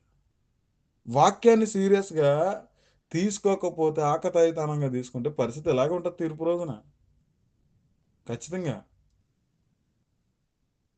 ప్రకటన గ్రంథంలో 7 సంఘాల గురించి చెప్పబడిన మాటలు ఎవరు చెప్పారనుకున్నారు? ఆ ప్రసంగం యేసుక్రీస్తు గారు చెప్పారు స్వయంగా. ఈ రోజున యేసుక్రీస్తు గారిని ఎలా ప్రజెంటేషన్ చేయాలన్నది అపోస్తులు ఎందుకు రాయించాడు సంఘ చరిత్ర లోక ద్వారా దేవుడు? ఎందుకు రాయించాడు? పనిపాటలాగా రాయించాడు ఆయన చేత. ఎందుకు రాయించాడు 66 పుస్తకాల్లో? సంఘ చరిత్ర ఎందుకు రాయించాడు? పత్రికలు ఎందుకు రాయించాడు? ఆయా సంఘాలలో జరిగిన పరిస్థితులు ఎందుకు రాయించాడు? ఎందుకు రాయిస్తున్నప్పుడు యేసుక్రీస్తునందు పరిశుద్ధులుగా ఉండటకు పిలువబడిన వారందరికీ శుభం అని చెప్పి రాయినది అని ఎందుకు వాడాడు?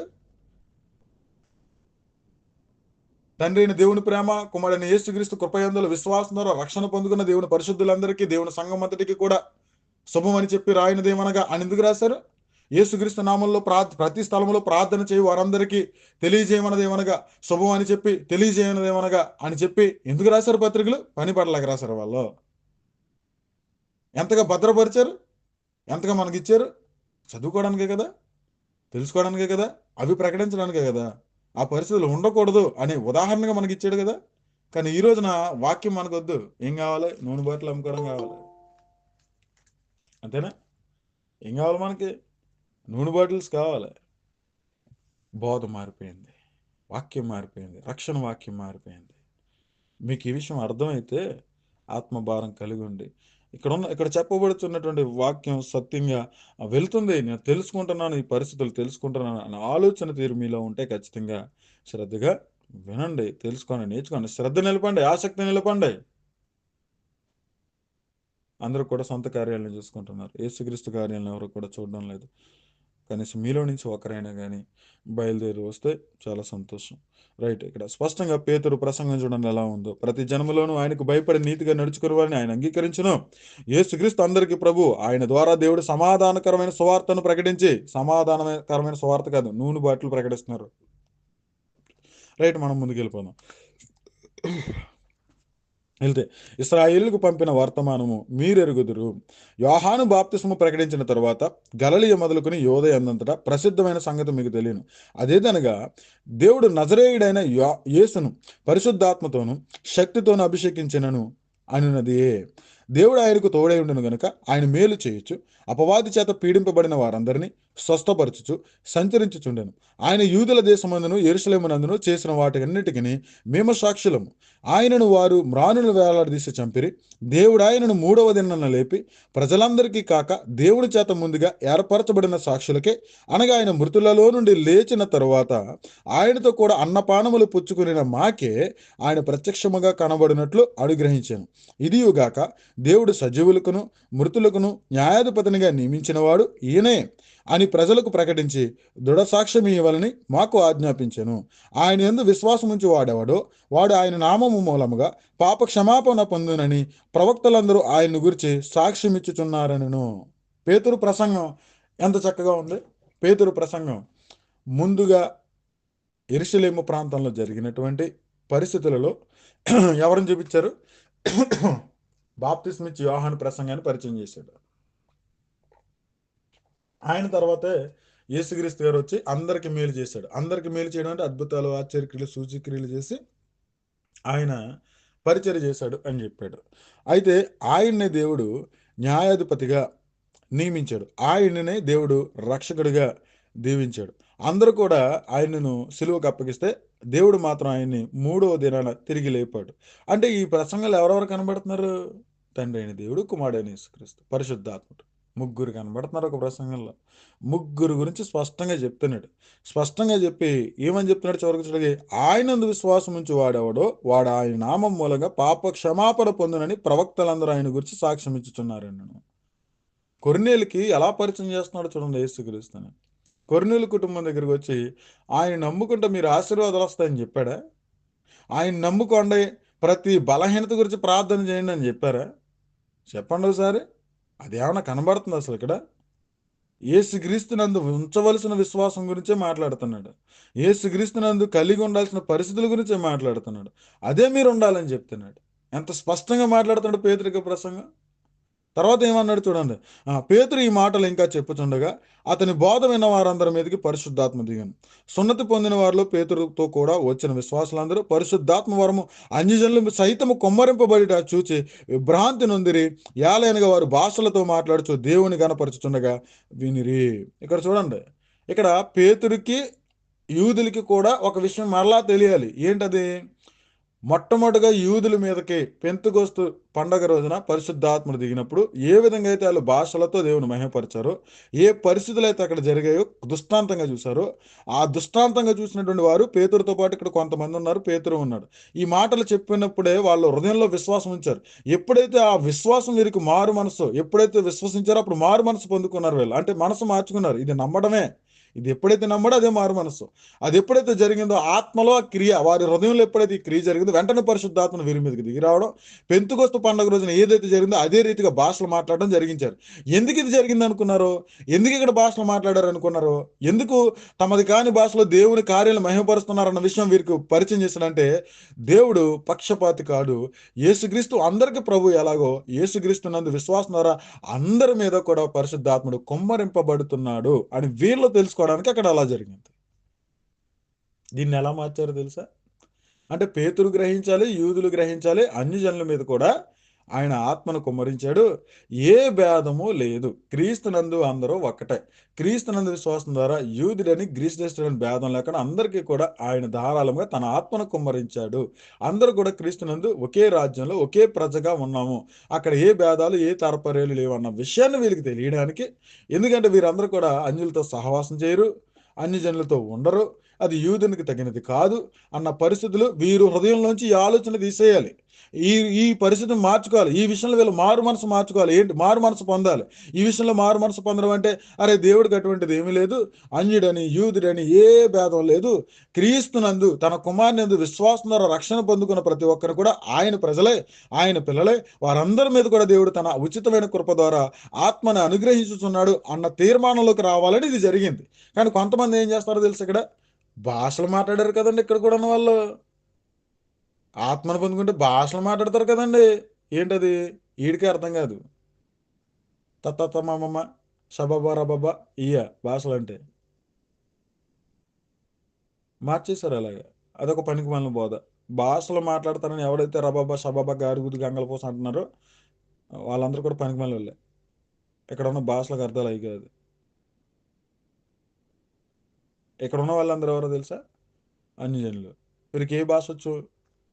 గ్రీక్ వచ్చు బాగా, హిబ్రూ రాదు, అరమిక్ రాదు. హీబ్రూ అరామిక్లు జస్ట్ మాట్లాడతారు అంతే. కానీ ఇక్కడ ఉన్న యూదులకి ఏ భాష వచ్చు? అరామిక్ బాగా వచ్చు వాళ్ళకి. గ్రీకు కూడా కొంచెం వచ్చు, టచ్ ఉంది.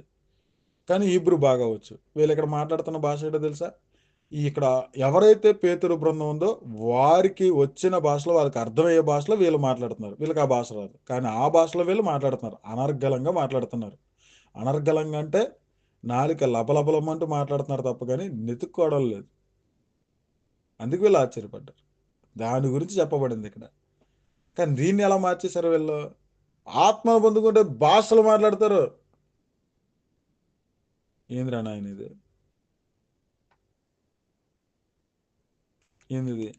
ఈ ఈ ఎవరికి అర్థం కాని భాష మాట్లాడతారు వీళ్ళు. వీళ్ళకేమో అర్థం అయిపోతుంది ఇక్కడ భాష. ఈ లాజిక్ కూడా మర్చిపోయారు వీళ్ళు. ఇప్పుడు సబాబా రబాబా గాడుగుడు గంగల పోసం అన్నది మనకు అర్థం కాదు, కానీ వీళ్ళు మాట్లాడుతుంది వీళ్ళకి అర్థమైపోతుంది. మరి మనకే అర్థం అవ్వాలి కదా వాళ్ళు మాట్లాడినప్పుడు.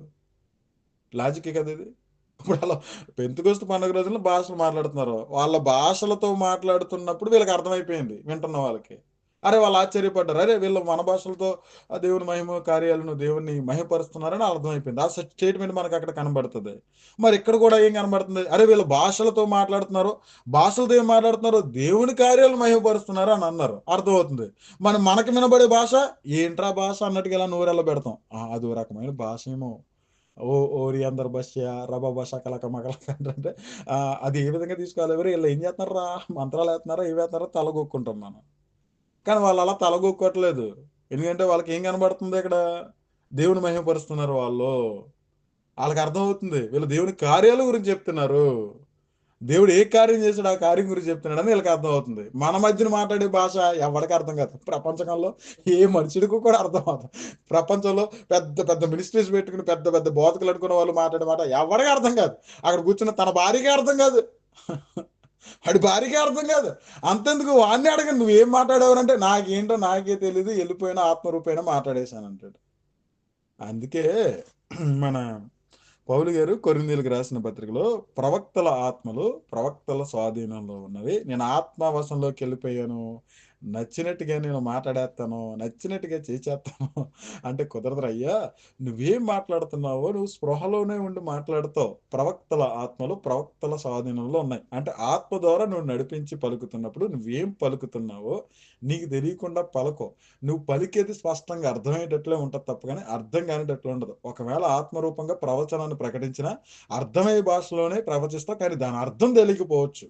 కానీ క్లారిటీ ఉంటుంది ఏం మాట్లాడుతున్నావు అన్నది. అయితే దేని గురించి చెప్పబడింది అన్న మర్మం నీకు తెలియకపోవచ్చు. కానీ ప్రవక్తలు ప్రవచించినప్పుడు మాత్రం ఖచ్చితంగా అర్థమయ్యే భాషలోనే ప్రవచిస్తారు.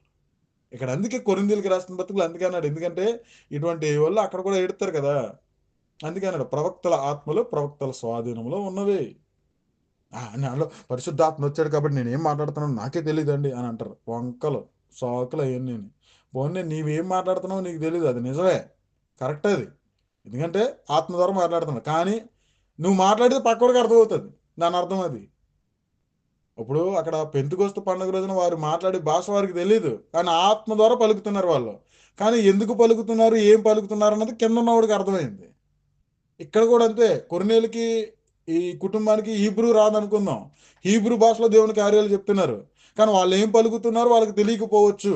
కానీ వింటున్నవాడికి అర్థమవుతుంది. ఒకటి వింటున్నవాడికి అర్థమవుతుంది, లేకపోతే వాడు చెప్తున్నవాడికన్నా అర్థమవుతుంది.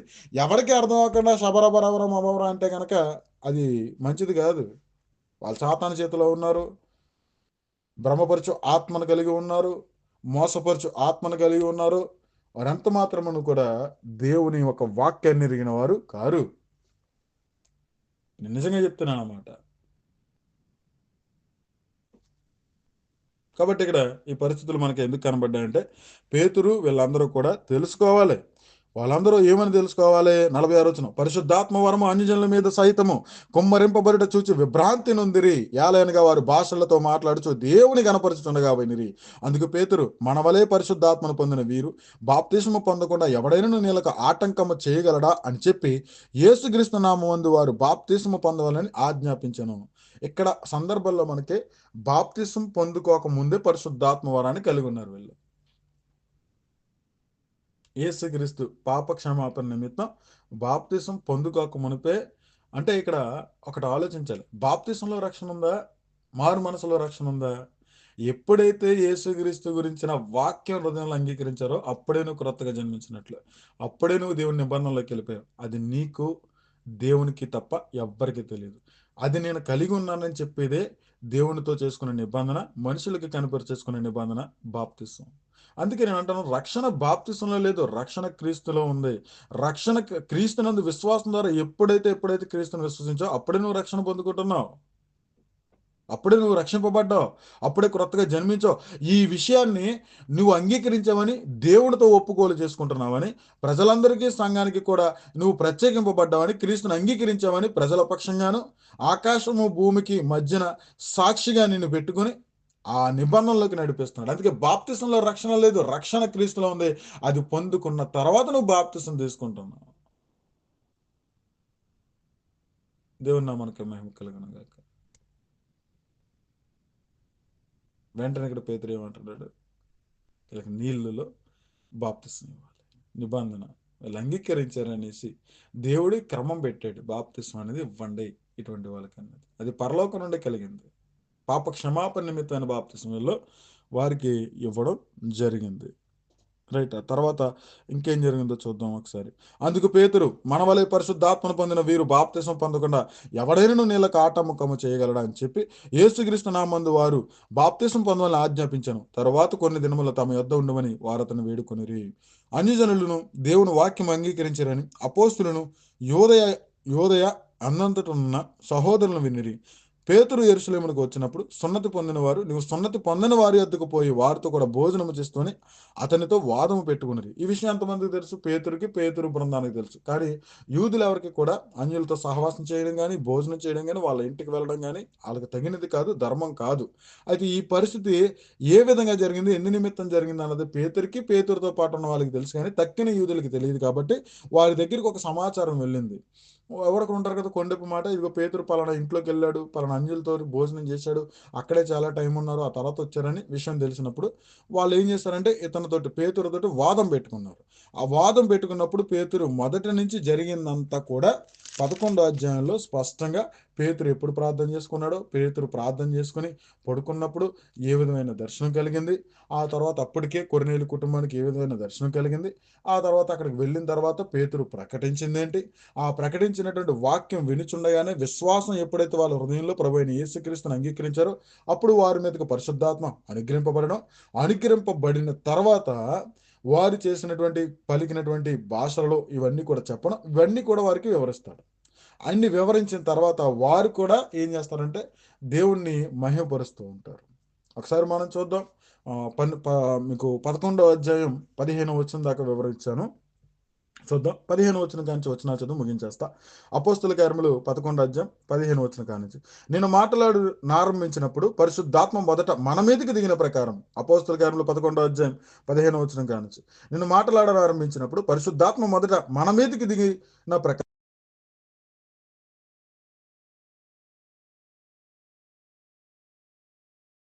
చూద్దాం. అప్పుడు యోహాను నీళ్లతో బాప్తిస్మం ఇచ్చాను గాని వారు పరిశుద్ధాత్మలో బాప్తిస్మము పొందుదురని ప్రభువు చెప్పిన మాట నేను జ్ఞాపకము చేసుకుంటుని. కాబట్టి ప్రభువైన యేసుక్రీస్తునందు విశ్వాసం ఉంచిన మనకు అనుగ్రహించినట్టు దేవుడు వారికి కూడా సమాన వరం అనుగ్రహించి ఉండగా దేవుని దేవుని అడ్డగించుటకు నేను ఏ పార్టీ వాడనని చెప్పాను.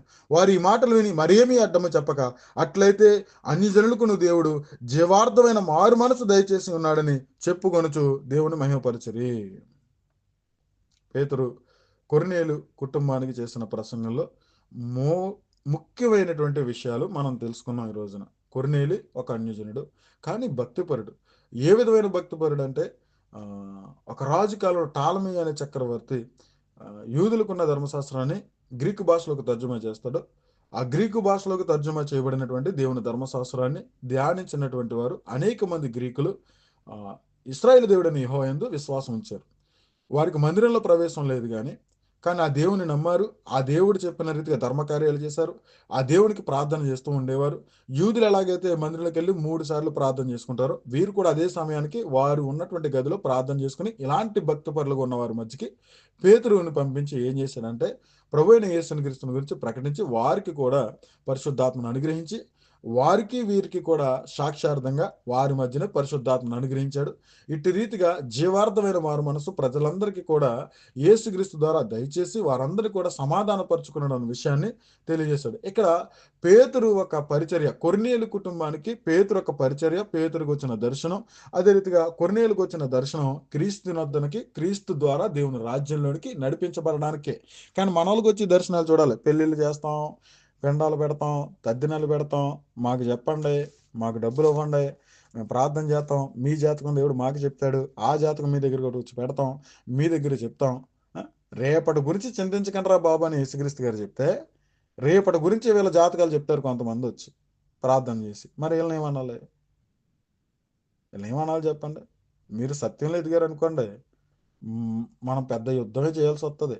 ఆ యుద్ధం చేసేది లోకంతో తక్కువ, ఇప్పుడు క్రైస్తవ సమాజంతో ఎక్కువ అన్నట్టు ఉంటుంది. డినామినేషన్స్ యుద్ధం చేయాల్సి వస్తుంది. చాలా మంది ఫాస్టర్లతోటి యుద్ధం చేయాల్సి వస్తుంది. పనికి మళ్ళీ బాధకులతో యుద్ధం చేయాల్సి వస్తుంది. మనకు శత్రువులు అన్యులు ఎవరు? ఎవరవుతారు? అప్పుడు ఇర్మియా ప్రకటిస్తున్నప్పుడు ఇర్మియాని కొట్టింది ఎవరు? ఇశ్రాయేలీలు కాదా? యేసుక్రీస్తు గారు ప్రకటిస్తున్నారు, సిలువేసింది ఎవరు? ఇశ్రాయేలీలు కాదా? సొంత కుటుంబంలో ఉన్న వాళ్ళు శిక్ష విధించారు కదా. ఇప్పుడు కూడా అంతే. ఇప్పుడు మనం ఉన్నదన్నాడు చెప్పానుకో, సొంత క్రైస్తవులే మన క్రైస్తవులు అనబడిన వారే మన మీదకి వస్తారు. ఈ యుద్ధం చేయడానికి నువ్వు రెడీగా ఉన్నావా? రెడీగా ఉంటే కనుక నేను ప్రభు కోసం నిలబడతాను అని ఎన్నుకుని కంటే రండి. దేవుడు ఎక్కువగా ఎవరిని ఏర్పరచుకున్నాడో తెలుసా? ఒక మాట చెప్తాను చూడండి. లోకంలో రౌడీగా ఉంటారు చూసారా? లోకంలో మూర్ఖంగా ఉంటారు చూసారా? లోకంలో భయం భక్తి మనుషులన్న ఈ భయం లేకుండా రూఢిగా వెళ్ళిపోయి మూర్ఖత్వం కలిగి ఉంటారు కదా, వారిని ఎక్కువగా ఏర్పరచుకుంటాడు దేవుడు. ఎందుకు తెలుసా? వాడు తెలియని దానికే అంత పౌరుషంగా ఉంటే, తెలిసి ఇది సత్యం అని తెలుసుకుంటే వాడు అదే రోషాన్ని వాడతాడు ఇక్కడ కూడా. ఇంకా తగ్గడు. చచ్చిపోవడానికైనా సిద్ధమైపోతాడు. చంపడానికి వెళ్ళడు, ఎందుకంటే ప్రభు చెప్పాడు కదా అది. ఎంతగా ప్రేరేపింపబడతాడంటే, వాడు లోకల్ ఉన్నప్పుడు ఎంత మూర్ఖంగా ఎంత ధైర్యంగా ఎంత గట్స్ కలిగి ఉంటాడో, అదే గట్స్ అంత ధైర్యంగా వాక్యాన్ని పట్టుకుని వెళ్తాడు. ఆడు భయపడ్డా, లక్ష్య పెట్టాడు. ఒక వ్యక్తి లోకంలో ఉన్నప్పుడు అనేకులు హింసించడానికే లేకపోతే తన ఏదైతే కలిగి ఉన్నాడో నేనే రైట్ అని ఎంత పౌరుషంగా వెళ్తాడో, అదే పౌరుషాన్ని దేవుడు సత్యంలోకి నడిపించుకొచ్చి ఆ పౌరుషాన్ని నిలబెడతాడు. నేను నిజంగా చెప్తున్నాను అన్నమాట.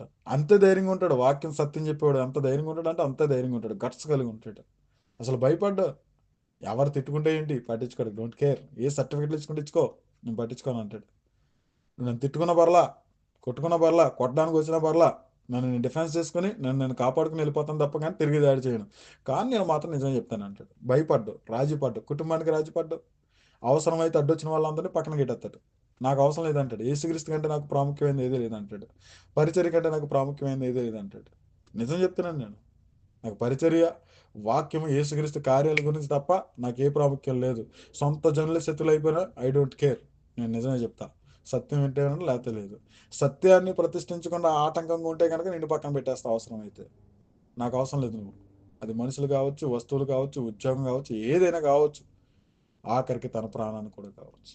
యేసుక్రీస్తు గారు అదే అంటారు. ఏమంటారు? నా నిమిత్తము తల్లిదండ్రులైనను, అన్నదమ్ములైనను, అక్క చెల్లెండ్రనైనను తన ప్రాణము సహా దేశింపకుంటే అది నాకు పాత్రుడు కాదు. అది యేసుక్రీస్తు గారు అక్షర అనుసారంగా వెళ్ళడం అనలా. సత్యం అది ప్రతిష్ఠింపబడినవాడు ఆటోమేటిక్గా అదే నిర్ణయంలో ఉంటాడు. మనం తల్లిదండ్రులు వీళ్ళ పట్ల ఇలా వ్యవహరించాలేమో అని అక్షరాన్ని పట్టుకుని వెళ్ళకూడదు. నువ్వు ఎప్పుడైతే ఆ స్టాండర్డ్లోకి వస్తావో ఆ స్టాండర్డ్లోకి వెళ్ళిపోతావు. యేసుక్రీస్తు గారు ఆ పనిలోకి వచ్చాడు. అది నెరవేర్చవలసిన టైం వచ్చింది. సువార్త ప్రకటన ప్రారంభం చేశాడు. కుటుంబాన్ని పట్టించుకోవాలి, కుటుంబాన్ని పక్కన పెట్టాడు. నా తల్లి నా సహోదరులు మీరు కాదన్నాడు. తండ్రి చిత్తాన్ని జరిగించేవాడే అని అన్నాడు. నాకు విస్తారమైన పని ఉంది అన్నాడు. కాబట్టి జనాల మెప్పు పొందుకొని మీకోసం ప్రజలు ఎదురు చూస్తున్నారు ప్రభువా దేవా అంటుంటే గనక వాళ్ళు వచ్చింది ఎందుకో తెలుసా? రొట్టెలు ఇచ్చాను కదా, చేపలు పంచిపెట్టాను కదా, దానికోసం వచ్చారు. నేను అక్కడికి రాను. నెక్స్ట్ వాళ్ళు ఎందుకు వచ్చారో తెలుసా? వాళ్ళకి అవసరాలు ఉన్నాయి. వాటిని తీర్చుకోవడానికి వచ్చారు తప్ప కానీ నేను దేవుని కుమారునని లేకపోతే నా యందు విశ్వాసం ఉంచాలని నా మాటలు వాళ్ళ హృదయంలో పెట్టుకోవడానికి రాలేదు. అవసరాల నిమిత్తం వచ్చారు కాబట్టి నేను ఇక్కడి నుంచి వెళ్ళొద్దు, రెండు ఇంటి వెనకాల నుంచి వెళ్ళిపోదాం అని చెప్పి వేరే పట్టణంలోకి వెళ్ళిపోతాడు. తెలుసా మీకు ఆ విషయాలు? వేరే పట్టణంలోకి వెళ్ళిపోతాడు ఆయన. ఆయన ఇంటి ఎదురుకుండా వేల మంది నుంచి ఉంటే యేసుక్రీస్తు గారు ఈ మాటలు చెప్పి ఇదిగో వీళ్ళు ఇందు నిమిత్తం వచ్చారయ్యా, దానివల్ల వారికి ప్రయోజనం లేదు. ప్రయోజనకరమైనది చెప్తే అది పట్టించుకోకుండా వాళ్ళు సొంతంగా స్వార్థపూరితంగా వస్తున్నారు వాళ్ళు. వాళ్ళకి ఆల్రెడీ చెప్పేసాను, ఏ సంగతులు చెప్పాలో అది చెప్పేశాను. ఆ విశ్వాసంతో రాలేదు వాళ్ళు. అది నాకు తెలుసు, వారి హృదయాలు తెలుసు. కాబట్టి అక్కడి నుంచి కాకుండా అలా కాకుండా ఇంటి వెనకాల నుంచి వెళ్దాం రండి అని చెప్పి వేరే దారి గుండా వేరే ప్రాంతానికి వెళ్ళాడు. ఇప్పుడు అర్థం అవ్వాలి. ఇప్పుడు అర్థం అవ్వాలి. ఇలాంటి హృదయంతో ప్రభువుని వద్దకు వచ్చేవారిని ప్రభు ఎలా చూస్తున్నాడు అన్నది. నిరీక్షణతో కూడిన విశ్వాసం లేని తత్వం కలిగి ఉండడం ఎంత ప్రమాదకరమో ఇప్పుడు అర్థం అవ్వాలి. ప్రభు నేరుగా మనతో మాట్లాడుతున్నారు. మొదటి స్థానం ప్రభుకి ఇవ్వాలి. అది గుర్తుపెట్టుకోండి. మొదటి స్థానం ప్రభువుకు ఇవ్వాలన్న ఆలోచనలో కాదు. నువ్వు ఎప్పుడైతే సత్యంలోకి వెళ్తావు ఆయన ఉన్నాడో అని ఎప్పుడైతే నమ్ముతావు మొదటి స్థానం ఆయనకి ఇస్తావు. దేన్ని లక్ష్య పెట్టావు? దేనికి కూడా టైం ఇవ్వవు. వాక్యానికి ఇస్తావు. చాలామంది నాకు మెసేజ్లు పెడతారు, కాల్స్ చేస్తారు. నేను పట్టించుకోను. ఎందుకు పట్టించుకోను? ఆ టైంలో బైబిల్ చదువుతున్నానంటే పట్టించుకోను. దేవుని పనులు ఉన్నారో పట్టించుకోను. వాళ్ళతో యుద్ధం జరిగినా కానీ పట్టించుకోను. డైరెక్ట్ అంటాను నాకు టైం లేదు. మా కుటుంబం దాన్ని మా అమ్మ బాధపడుతూ ఉంటుంది. మెసేజ్ పెడితే ఎప్పుడుకో కానీ చూడవేంట్రా నువ్వు అనేసి. నేను ఒకటే అంటాను, అమ్మ నేను వర్క్లో ఉన్నాను, అట్ ద సేమ్ టైం ఈ పనిలో ఉన్నాను. నాకు మెసేజ్ ఎక్కువ వస్తాయి కదా, నీ మెసేజ్ కిందకి వెళ్ళిపోతుంది, నేను చూడట్లేదు. నేను చెయ్యాలనుకుంటాను. ఆ టైంలో నువ్వు మెసేజ్ పెడతావు, నేను వింటాను. ఆ టైంలో పెడదాం, కాల్ చేద్దాం అనుకుంటాను. ఈ లోపులగా డ్యూటీ రావడమో, లేతే నాకు మెసేజ్ టైం అయిపోయింది, పలానా దిక్కుకి పరిగెట్టాలి అని చెప్పేసి వెళ్ళడమో, దాన్ని బట్టి మర్చిపోతున్నాను నేను అని అన్నా. నిజంగానే మర్చిపోతున్నాను అని అన్నాను. నిజం కావాలంటే మా అమ్మ అడగండి, మా అక్క ఇక్కడ ఉన్నట్టుంది మా అక్క. రైట్. ఏంటంటే నాకు అది మతిమరుపు. అది గొప్ప ఉద్దేశం అని కాదు. నాకు అది మర్చిపోతున్నాను తర్వాత. తర్వాత వాక్యం చెప్తున్నాడు, కొంతమంది కాల్స్ చేస్తారు. గ్రూప్ నడిపించే వాళ్ళు కూడా ఉంటారు ఇందులో. మహేష్ అన్న అయితే 4 రోజులు పట్టిందయ్యా మీ దర్శనార్థం అని అంటాడు. 4 రోజులు చేస్తాను, ఈ రోజు వరకు అంటే అన్న నువ్వు చేస్తున్నప్పుడు ఏదో లైవ్లో ఉంటున్నాను అన్న, కట్ చేస్తున్నాను, తర్వాత మర్చిపోతున్నాను అన్న, నేను నాకు గుర్తుంటలేదు. తర్వాత నా పనులు నేను వెళ్ళిపోతున్నాను, హిస్టరీ అయ్యి నా నా పరిస్థితులు నాకు ఉన్నాయి అని చెప్తానంటే, చెయ్యాలనుకుంటే అలాగని చేస్తాలే తమ్ముడు అన్న రీతిగా అన్నా అనుకుంటా, సరేలే తమ్ముడు ఓకే రైట్ విశ్వాసంలో ఉన్నా కదా అనేసి అంటాడు అంతే. అలా అర్థం చేసుకునే వాళ్ళు కూడా ఉంటారు చాలా మంది.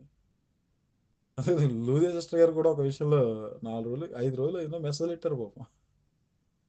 మెసేజ్ చూడడానికి కోపం వచ్చి డిలీట్ చేస్తుంది. కోపం వచ్చి డిలీట్ చేస్తుంది ఆ సిస్టర్. నేను తర్వాత చూసి అమ్మా ఏం డిలీట్ చేసావు అని అంటే కనుక, మా మెసేజ్లు ఎందుకు చూస్తారులే బెదరు మీరు. కోపం వచ్చింది పాపం, ఎందుకంటే సంఘ పరిచారకురాలుగా పెట్టాను కదా. ఏదో క్విజ్ విషయంలో ఒక విషయంలో పాపం. ఆ తర్వాత చెప్పాను ఇలా జరిగించండి తల్లి అనేసి. ఏంటంటే నేను మర్చిపోతున్నాను ఆ టైంలో. అది అర్థం చేసుకోండి దయచేసి. ఇప్పుడు మీకైనా అమ్మాజీ సిస్టర్ గారు కూడా ఈ అనుభవాలు అమ్మాజీ సిస్టర్ గారికి కూడా ఉన్నాయి. ఆవిడ కూడా 2 3 మెసేజ్లు పెట్టింది. అవి కూడా మర్చిపోయాను. తర్వాత మాట్లాడదాం అంటే, తమ్ముడు అసలు మెసేజ్ రిప్లై ఇవ్వండి తమ్ముడు. కావాలని కాదది. అది జరిగిపోతుంది, అలా మర్చిపోతున్నాను నేను.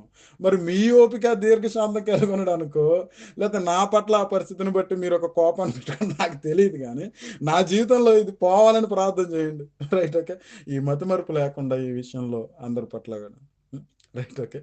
ఇంకొక విషయం ఏంటంటే, ఎవరైనా వాక్య విషయంలో ఫోను చేస్తుంటే, గంట, గంటన్నర పడుతుంది ఆళ్ళతోటి ప్రస్తావన. అదొకటి ఉండిపోతుంది. కాబట్టి ఏంటంటే, కొన్ని విషయాలు ఒక కుటుంబంగా మిమ్మల్ని అందరిని ఎంచాను కాబట్టి, ఆ రీతిగా మీతోటి పంచుకుంటున్నాను. ఈ విషయంలో చాలా గలాటాలు జరుగుతున్నాయి నాతో చాలామందికి. కాబట్టి ఈ విషయాన్ని అర్థం చేసుకున్నామ్మా దయచేసి. రైట్. ఈ ప్రసంగంలో కూడా ఎందుకు చెప్పానంటే గనక అందరికి అర్థమవుతుంది. ఎందుకంటే చాలామంది ఏదో మెసేజ్, కాల్స్ పెడుతున్నారు. ఆ కాల్స్ అటెండ్ చేయకపోవడం, చెప్పకపోవడం. సౌదీలో ఒక ఫ్రెండ్ ఉంటాడు అన్యజనుడు. కానీ చాలా మంచోడు. నా అవసరాలు ఏమైనా ఉంటే ఆయన అడుగుతాను. ఆడు కూడా గోలెట్టేసి నేను ఫోన్ చేస్తే ఎత్తడం మానేసాడు. ఎరా అంటే, నేను ఫోన్ చేసినోడికి అచ్చేత్తావు మళ్ళీ నీకు గుర్తురాను, ఎందుకు చేశాడో కూడా ఆలోచించరా బాబు అని మాట్లాడాడు. ఆడు కోపం వచ్చి ఇప్పుడు నాతో మాట్లాడడం మానేసాడు. నిన్న మాట్లాడాడు. అది బతిమిలాడితే అది కాదు, ఇది కాదురా, నాకు టైం లేదురా, నాకు ప్రెజర్స్ ఉన్నాయిరా, అలా ఇలాగని చెప్తే అప్పుడు మాట్లాడడం మొదలుపెట్టాడు. రైట్. నేను ఎందుకు చెప్తున్నానంటే, ఒక ఆలోచన తీరులోకి వెళ్ళిపోయిన తర్వాత చాలా వాటిని మనం లక్ష్య పెట్టకుండా ఉంటాం. అది బాధ్యత రహితం కూడా ఉంది ఇందులో. కానీ ఆ పరిస్థితులు చక్కబడాలనేసి ప్రార్థన చేయండి నా గురించి దయచేసి మీరందరూ కూడా. Right okay. ఎందుకంటే ఈ రికార్డ్ అందరికి వెళ్తుంది కదా, అర్థమవుతుంది. Okay right. మనోడు ఏదో ఒక లైవ్లో ఉండడం వల్ల కట్ చేస్తున్నాడు, తర్వాత మర్చిపోతున్నాడు అనమాట అనేసి మీరు అర్థం చేసుకుంటారు. ఇది బలహీనత అనుకున్నా పర్వాలేదు, కానీ అర్థం చేసుకోవడం బెటర్ కదా. విరోధం శత్రుత్వం కంటే ఇదే బెటర్ కదా. ఉం?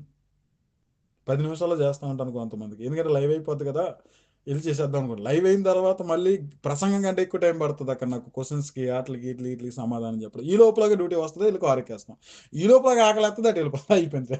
10 నిమిషాలు ఇంకా అవలేదేమో అయ్యగారికి మెసేజ్లు పెడతారు. నిజం చెప్తున్నాను నేను. కాబట్టి అర్థం చేసుకోండి అమ్మా దయచేసి. ఇది ఒక బలహీనతే నిజంగా మర్చిపోవడం అన్నది. కాబట్టి ఆ విషయంలో దేవుడు సహాయం చేయాలని ప్రార్థించి ఓపెన్గానే చెప్తున్నాను. కాబట్టి ఈరోజు మరలా మనం ఎక్కడ తిరిగాము, కొర్నేలు కుటుంబం దగ్గర దిగాం, అయిపోయింది. నెక్స్ట్ పౌలు గారు ఎంటర్ అయిపోతారు. నెక్స్ట్ ప్రసంగంలో కంప్లీట్ అయిపోవడానికి ప్రయత్నం చేస్తాను. ప్రతి ఒక్కరు కూడా నా గురించి ప్రార్థన చేయండి. అనుకూల సమయం, అనుకూల పరిస్థితులు, చక్కబెట్టుకోవాల్సిన పరిస్థితులు ఉన్నాయి, అవి కూడా చక్కబెట్టుకోవడానికి ప్రభు సాయం చేయలాగా ప్రార్థన చేయండి. నేను మీ గురించి అయితే రెగ్యులర్గా చేస్తున్నాను అనేది గొప్ప అబద్ధం అయితే చెప్పను, కానీ చేస్తాను. 1 వీక్ ఒకసారి అయినా మీ అందరి గురించి చేస్తాను.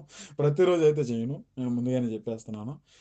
కాబట్టి నా గురించి ప్రార్థన చేయండి, మా కుటుంబం గురించి ప్రార్థన చేయండి, నా తల్లి గారి గురించి ప్రార్థన చేయండి. మంచి ఆరోగ్యం, శక్తి, బలం ఉండాలని దేవుని నామానికి మహిమ కలుగును గాక. ప్రార్థన చేసుకుందాం. ఈరోజు మనం కొన్నేళ్ళు కుటుంబం చుట్టూ తిరిగాం, మెలకువలు చూసుకున్నాం, బైబిల్ చదవడం గురించి తెలుసుకున్నాం. వాక్యాన్ని ప్రకటించడం అంటే అదొక బట్టి చేసేది కాదు. అది ఆత్మ ద్వారా నడిపించబడాలి, ఆత్మ ద్వారానే మనకు కలిగి అది చేయాలి. ఈ పరిస్థితులన్నీ కూడా మనం చూసుకున్నాం. నా జీవితంలో కొన్ని అనుభవాలు కూడా మీకు చెప్పడం జరిగింది. ఈ విషయాలన్నీ కూడా మీరు అర్థం చేసుకొని చక్కగా వాక్యంలో ఎదగాలన్నదే ముఖ్య ఉద్దేశం. కాబట్టి అన్ని పరిస్థితుల్లో, అన్ని కోణాల్లో కూడా మీకు చెప్పడం జరుగుతుంది. అలాగే కంటికి కనిపించేటటువంటి అబద్ధ బోధలు, అబద్ధ ప్రవర్తనలు, అబద్ధ పరిస్థితులు, భాషల గురించి కూడా ఈరోజు మనం ధ్యానించుకున్నాం. అదే రీతిగా మీకు అసైన్మెంట్ ఇస్తున్నాను. అపోస్తుల కార్యములు అధ్యాయం పెరిగింది. మొదటి అధ్యాయం నుంచి 11 అధ్యాయం దాకా 9 అధ్యాయాలు ఒక రీతిగా చదవండి, 2 అధ్యాయాలు ఈ ప్రసంగం విన్న తర్వాత చదవండి. అప్పుడు మీకు ఇంకా బాగా గుర్తుండిపోతాయి అనమాట. పలానా సందర్భం, కొన్నేళ్ళు కుటుంబం 10వ అధ్యాయంలో ఉంది అని గుర్తుండిపోతాయి అనమాట. కాబట్టి ఈ విషయాలు గమనించండి, ప్రార్థన చేసుకుందాం. సకలాశీర్వాదాలకు కారణభూతులైన మా ప్రియ పరలోక తండ్రి, నీ ఘనమైన శ్రేష్టమైన నామాన్ని బట్టి వందల స్తోత్రాలు. ఇంతవరకు కూడా మీ దివ్యమైన వాక్యంతో మా అందరితో మాట్లాడారు, సర్వసత్యంలో నడిపించారు. మహిమ ఘనత ప్రభావాలు మీరే పొందుకున్నారని నమ్ముచు మా ప్రభువును రక్షకుడైన యేసుక్రీస్తు నామంలో అడిగి వేడుకొనుచు సంఘాన్ని బలపరచమని, ఇంకా కూడా ఆత్మజానంతో నింపమని, మేము అన్ని పరిస్థితుల్లో కూడా దేవా మిమ్మల్ని సంతోషపెట్టే వారు ఉండేటట్లుగా కృప చూపమని, మీకు కలిగినటువంటి మనసు కలిగి జీవించే తత్వంలోకి మమ్మల్ని నడిపించమని, మరి ముఖ్యంగా మాలో తీసుకోవాల్సినటువంటి రహస్య సంబంధమైన పాపాలు కానీ, చీకటి సంబంధమైనటువంటి ఆలోచనలు కానీ ఏమైనా ఉంటే వాటిని కూడా సంపూర్ణంగా దేవ మాలో నుంచి వెలివేయడానికి, పరిత్యజించడానికి కూడా దేవ సహాయం దయచేయమని, అట్టి రీతిగా తండ్రి మమ్మల్ని బలపరిచి విశ్వాసంలో స్థిరపరచమని, అనేకులుగా మాదిరిగా ఒక పాత్రగా మీ చేతిలో వాడబడే పరిస్థితులు మాలో పుట్టించమని, అట్టి తీర్మానాలతో ముందుకు సాగిపోయే రీతిగా మమ్మల్ని బలపరచమని, మా ప్రభువును రక్షకుడైన యేసుక్రీస్తు నామంలో పరలోకమందున్న తండ్రి అడిగి వేడుకొనిచున్నాం. ఆమేన్. అందరికీ వందనాలు. God bless you all.